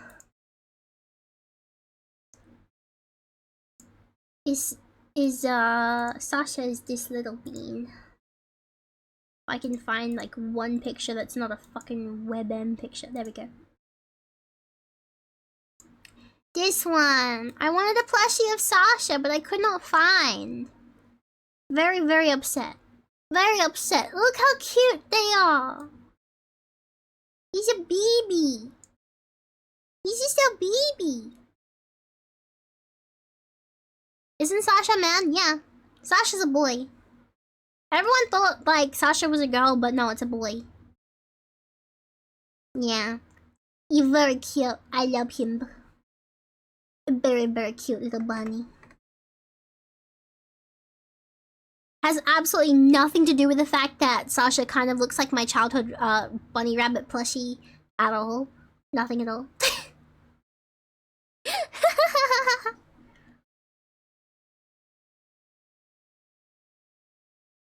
Design and name are very feminine. That's true. That's true.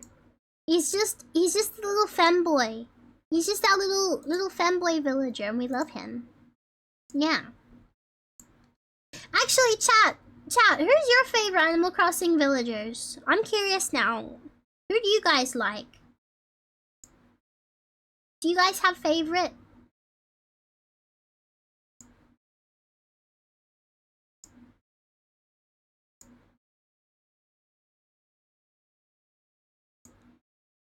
Mr. Rossetti? You would. Vermemes, you would be a Rossetti fan. I actually have a plushie of Rossetti. Yeah, I have him with my amiibos. I have a Rossetti plushie. Uncle? Oh. Before the animation meme? I believe it. I believe it. I've had Uncle a few times. She's very cute. She's very, very cute. Should I play Animal Crossing? I mean, look. It depends on what kind of games you like. Because Animal Crossing is not going to be for everyone. It's very popular for a reason. But it's not going to be for everyone. Animal Crossing New Horizons gets a lot of flack because it's missing a lot of charms from the original DS series. But you'll find if you go back to the DS series, there's things about New Horizons that you'll miss in it. So I guess it depends what version you want to play. But honestly, like if you want a comfy game about, you know, living on an island and decorating it and just having a good time, whew, then I'd say so. In fact, I know I'm not crazy for this. I know I'm not crazy. When they added the recent hotel update, I swear all of our villagers got new dialogue, because as soon as that update came out, all of the villagers on my island felt so much more alive and their dialogue felt more unique. I don't know what the fuck they did, because to my knowledge, I thought only the tourists from the hotel were supposed to have the extra dialogue, but it seems even your normal villagers as well do. So, yeah. You like watching people play it instead? I have considered playing it on stream, but I wasn't sure if you guys would be even interested in watching me play it, to be honest. Then again, you guys are more than happy to watch me play Slime Rancher, so there is that. You like Cherry? Cherry's very cute. So you know the Animal Crossing for GameCube got fully decompiled? Decompiled? I know it's coming to PC. I heard it was coming to PC.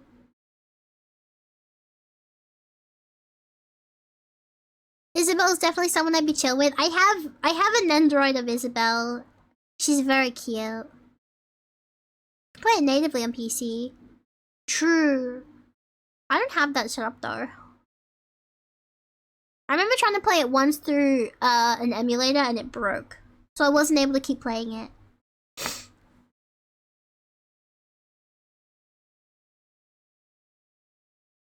Played New Horizons around launch. The fact it came out before lockdown started actually gave me a good escape, but the world was turning into bricks. True! That was honestly the same for me as well. I played unfathomable amounts of Animal Crossing. Actually, unfathomable amounts. But like, I don't have a forever island. I should do that. Cause like, I keep restarting my island and I regret it.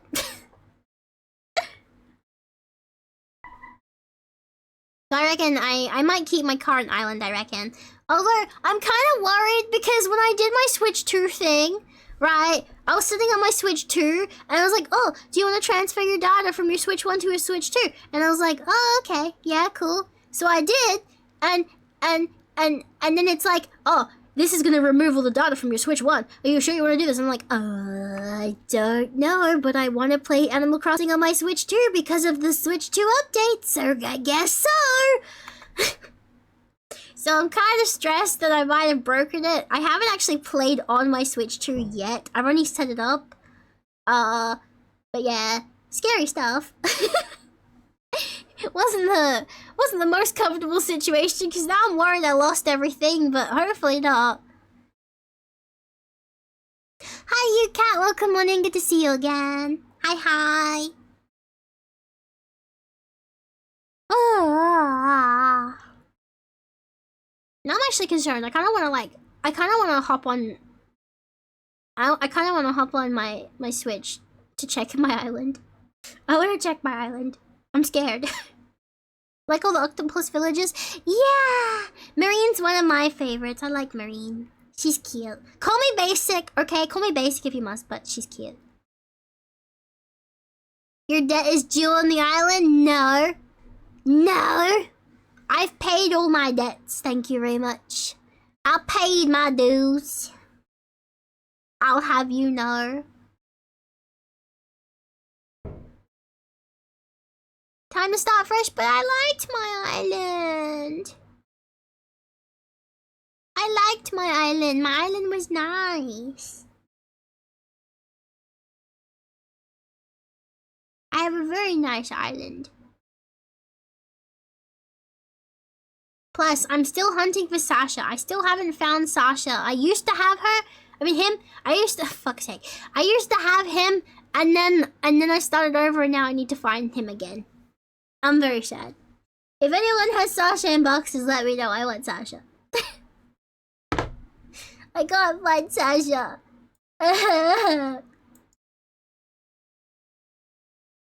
Ugh. Whole new friends to me. Wait, are you guys... Wait, question. If you guys play Animal Crossing, are you the kind of people who, like, let anyone in and just enjoy them in your island until they leave? Or are you the kind that, like, hunts specific villagers and then just, like, is completely cruel to anyone who dares to move into your island in their place? Like, are you ugly villager people? Like, do you hate ugly villagers, or do you like ugly villagers?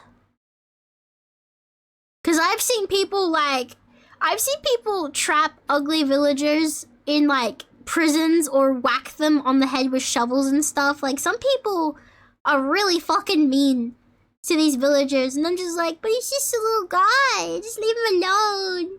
He wants a home too.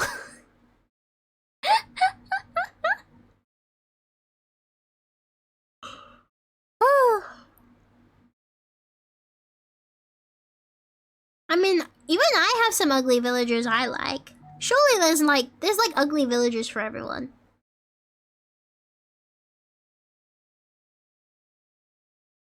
Just let whoever come in and let my less like ones leave naturally. I mean, so like, I think one of my villagers who grew on me was Diva, the purple frog. Diva was like a really creepy character for me at first, but like she's kind of grown on me. So now, whenever I get Diva, I just welcome her in, because, you know, she's just one of the fellas now. She's one of the fellas.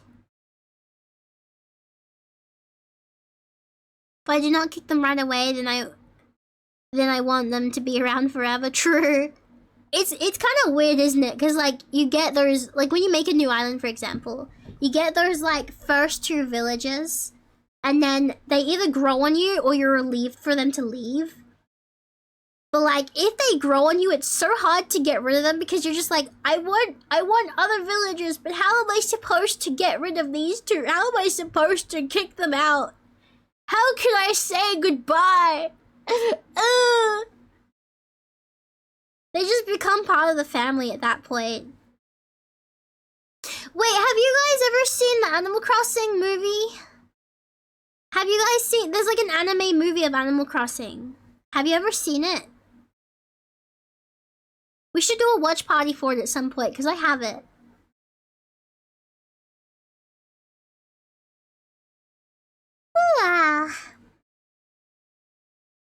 Don't mind not having ones I love, because I can make houses for the ones I love with the DLC. That's so true.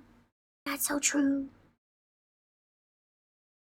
Like Maddie, she's not Cherry, but I fuck with that dog. Don't fuck with that dog! Don't fuck with dogs! No! I'm kidding. I'm sorry, I'll shut up. I'm sorry.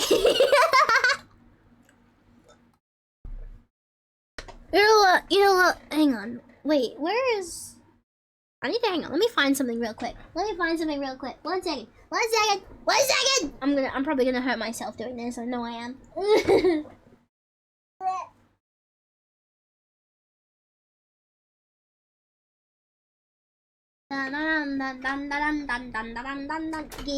Give. Thank you.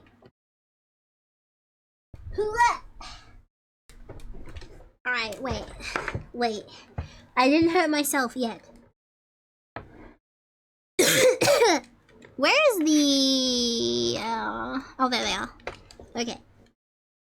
Put it down. Ha ha ha. Okay. Let's turn that on.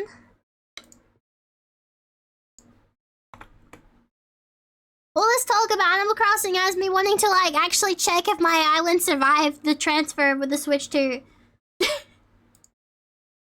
Look what you've done to me!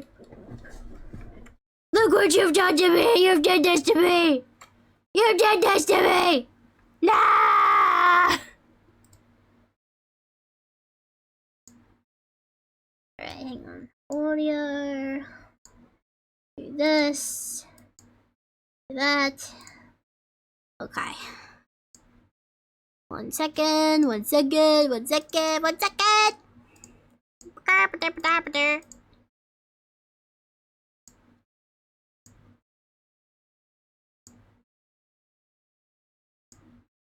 Is that?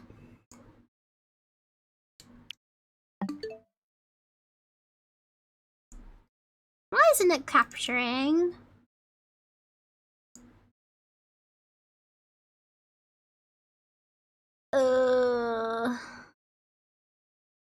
But why?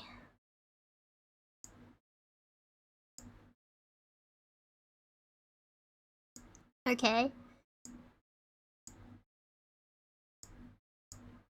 Maybe it has to be... Yeah, there we go.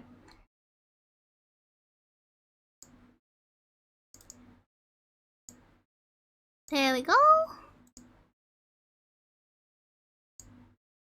No, hide sidebar. Thank you. Thank you. Okay.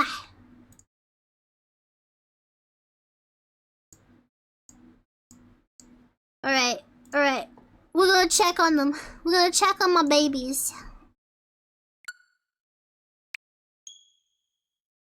We're gonna check on my babies.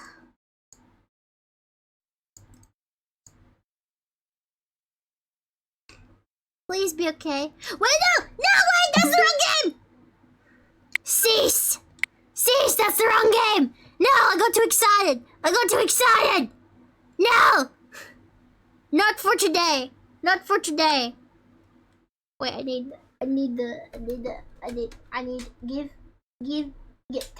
you. Wait. Guys, this is a really stupid question. This is a really stupid question. Can I put a Switch 1 cartridge into the Switch 2?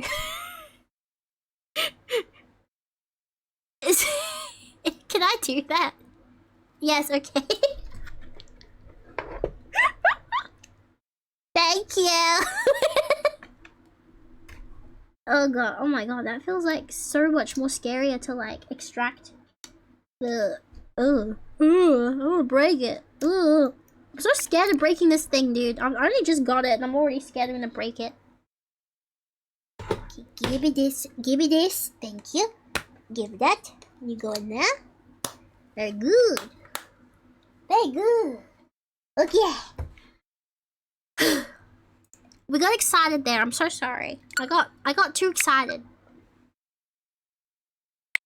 I don't need nothing. No. Let me play. I don't need your parental guidance. Fuck off. I don't need it. There is currently an existing resident for pick. Listen, before you guys judge me, I didn't have a Switch 2 when I named it this. I didn't have Picopia when I named it this. And I'm coping. Next. No. I want existing data, thank you. Display data. That's me. Yes.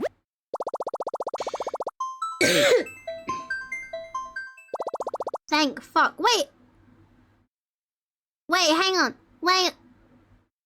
Did that imply... Wait, hang on. Wait. Question again, if I may. Did that mean we can have, like, multiple saves now? Or was that just, like, telling me, do I want to delete everything or start... or just keep it? Thank God, I could have accidentally deleted everything. I could have lost everything. I just realized something. So I'm a time traveler. I will not be afraid to admit this. And this Switch is now up to date. This game on my old Switch was like, like 5 years into the past.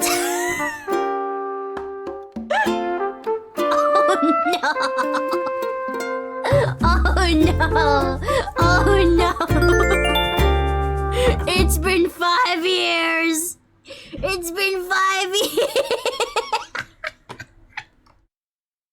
No, I fucked it already.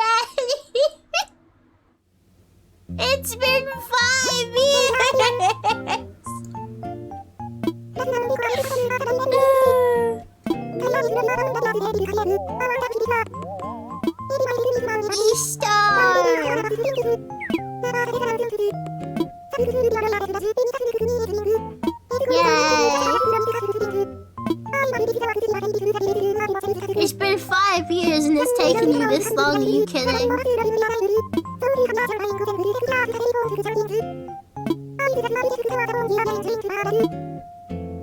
Oh god! Oh god! It's been 5 years!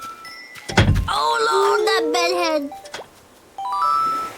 Oh lord, the bedhead! Yay! Oh god! Hello!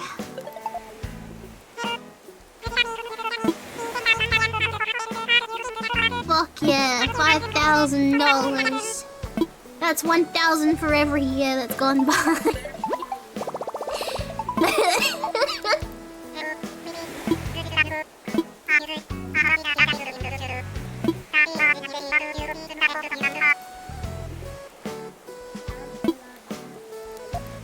The airport, you say? Oh fuck, I'm being employed. This is a new island save, okay? I'm sorry. Mimi, so like, if you're a really old Hypavox fan, you remember my full name used to be Hypavox Mimi.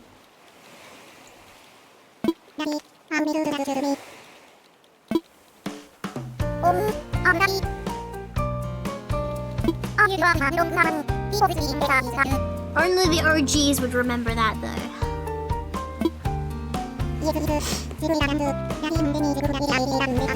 Oh, the music's nice.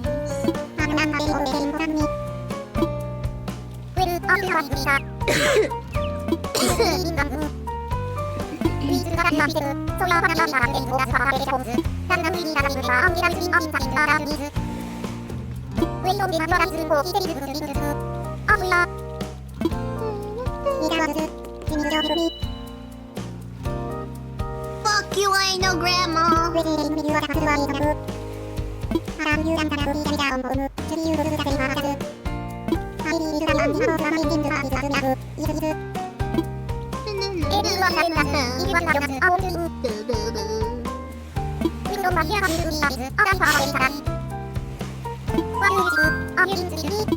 Fuck yeah, employment.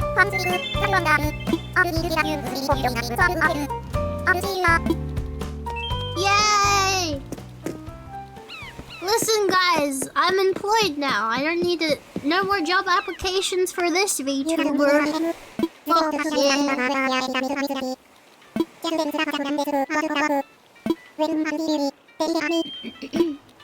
Nice!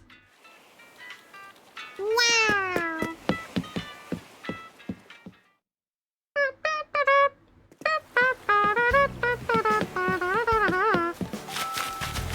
Yo! What's going on, Agnes?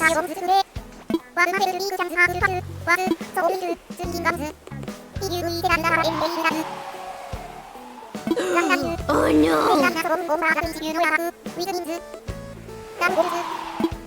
Not the dinosaur ghosts! Oh god. You guys have Agnes too? She's so cute. I love her.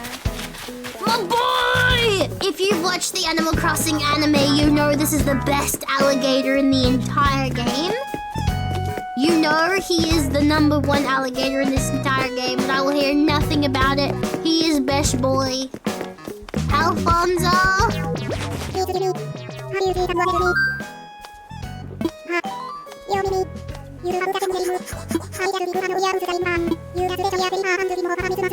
I'm sorry, it's been 5 years! It's been 5 years! Let's do it!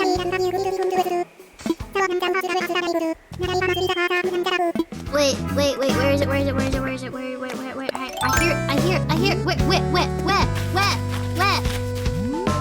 I hear it! Which direction is it? I'm not crazy, I know I hear it. Where'd it go? You guys hear it too, right?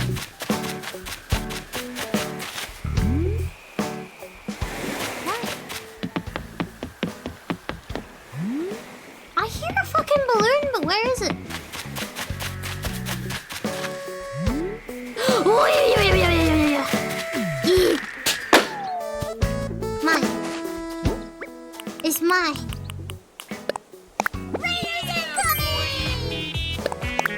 Is that a Toon Cat raid? Hey yo, welcome on in. How you doing? Welcome. You tell you my whole lineup of villagers? Do it, tell me. I wanna know.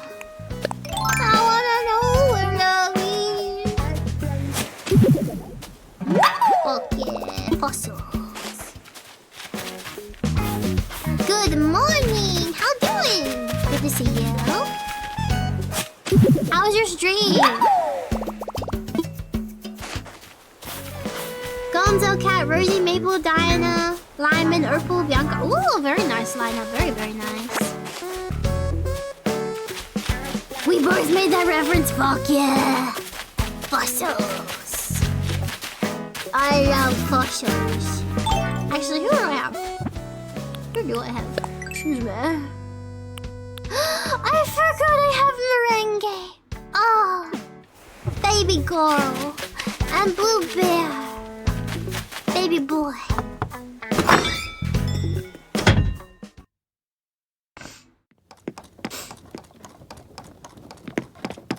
You don't like the Easter Bunny? He's just doing his job. Merengue.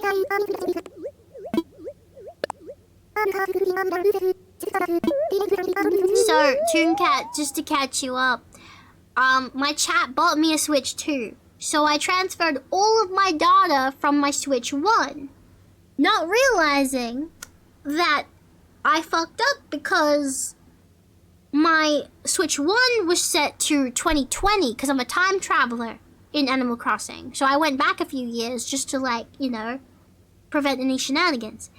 My Switch 2 is up to date. So now, according to my game, I have been absent for 5 years and my villagers have not seen me for 5 years. I may have fucked the pooch on that one.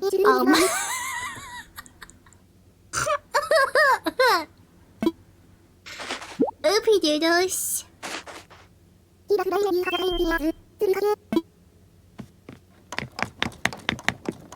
Teehee. Would you eat her nose? No! Don't eat Merengue. Blue Bear. Ah! I'm so sorry. I'm so sorry. I'm sorry.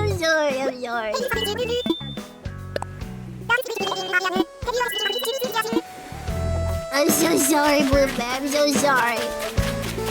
Actually, I should check my mail.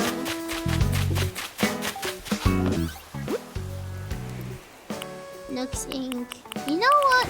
All things considered, the mail situation is not that bad.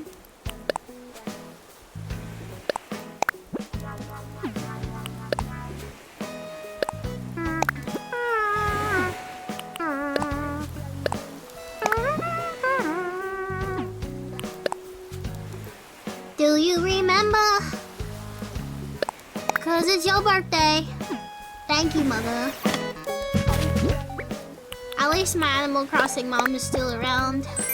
My Animal Crossing mom has always been there, ever since the first Animal Crossing. You know? It's not depressing. First anniversary cake. Oh, cute. Oh, look at that. Oh, it's so cute. Oh, I love it. Oh, it's adorable.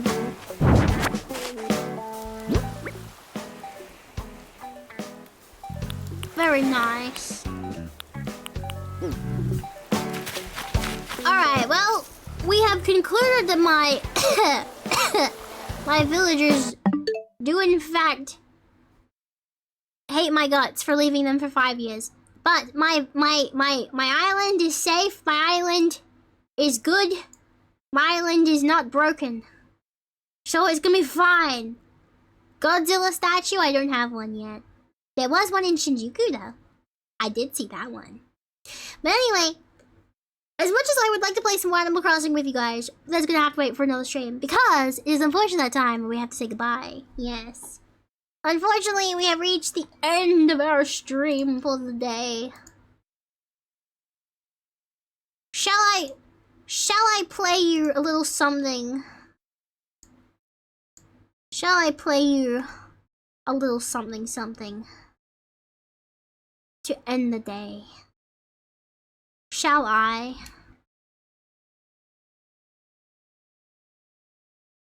Shall I do that for you, chat? I think I shall. I think that would be the appropriate thing to do. Already? I mean, we've been going for 4 hours. That's usually the time. That's the usual time. Let's see. Let's have a looky. Oh, I got rid of it. Oh dear.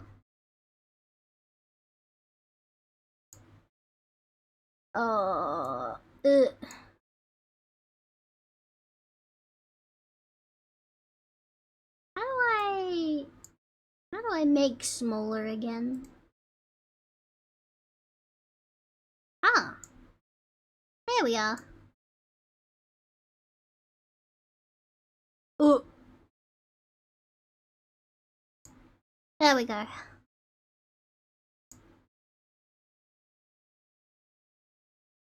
There we are. I've brought back my tool of destruction. Indeed, indeed. Shall I play for you one last time for the day?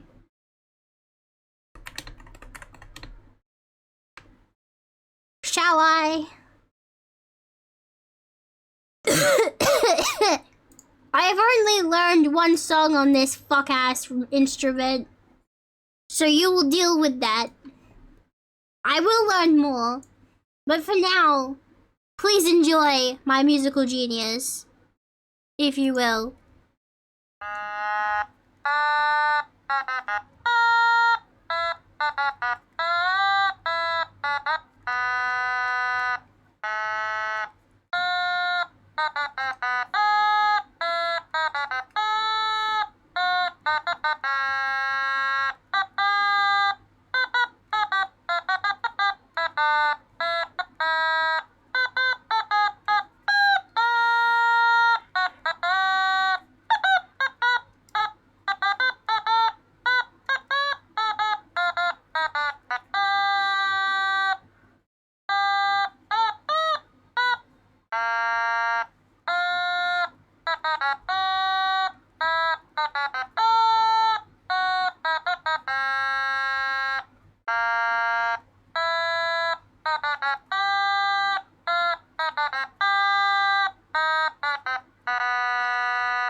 Literally, dead ass.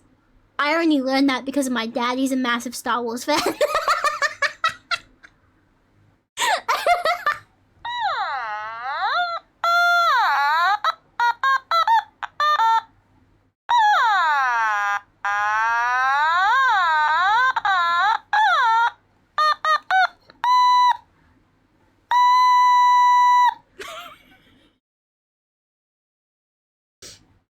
I can really bust your ears right now.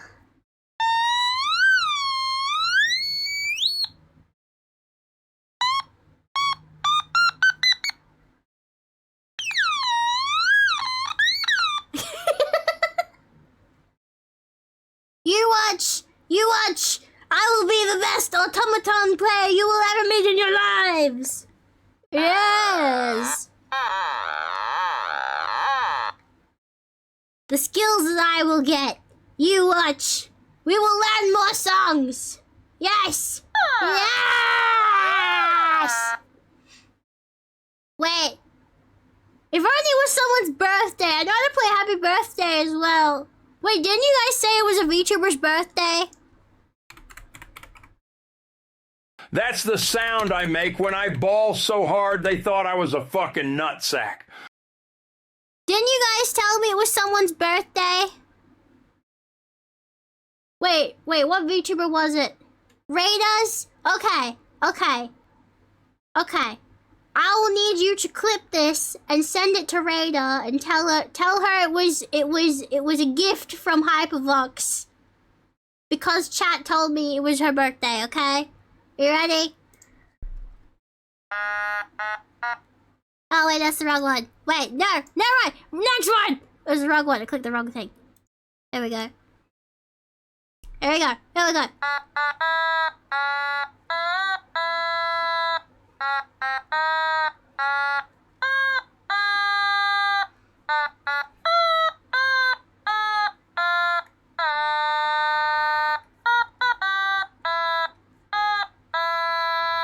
Happy birthday, Rada!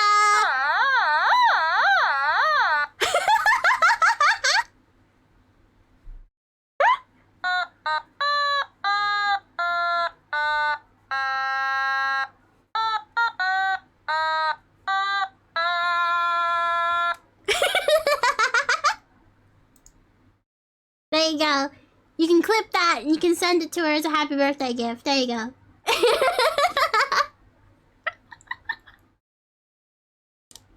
Alrighty. Who we raiding? Where we going? Who's live right now?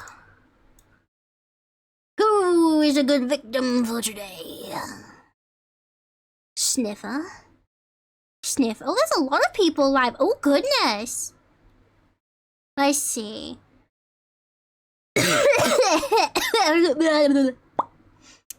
Ame's live. I Run Mouse live. Mary's live. Let's see. Creepy's live. Who are we raiding? Ame? You wanna go to Ame? Raid Ame doll. Alright. Thank you so much for coming to the stream. Please follow my socials and please join my Discord. You never know what you're gonna miss in my Discord. You never know if there's something happening in my Discord that you could be possibly missing out on right now that you probably really should join my Discord for. You don't know what you're missing. You need to join my Discord. Do you understand? You need to join my Discord. You could be missing out on something you don't know. But you could be missing out on something by not joining. Yes. Something very relevant, something that could happen next stream. You could be missing out on that. Or you could be missing on watch parties for full concerts of Project Voltage. See, there's so much you could be missing out on, chat. You need to be joining my Discord. You need to be keeping up to date. Anyway, I will be getting those Japan videos out as soon as possible. I will also be posting a new video that Vo worked on for me. So that will be coming out first, and then the Japan videos. So stay tuned because there will be a new upload this weekend. I hope you like it. Please leave a like and comment. Enjoy Ame's stream, and raid message in chat soon. Goodbye, everybody!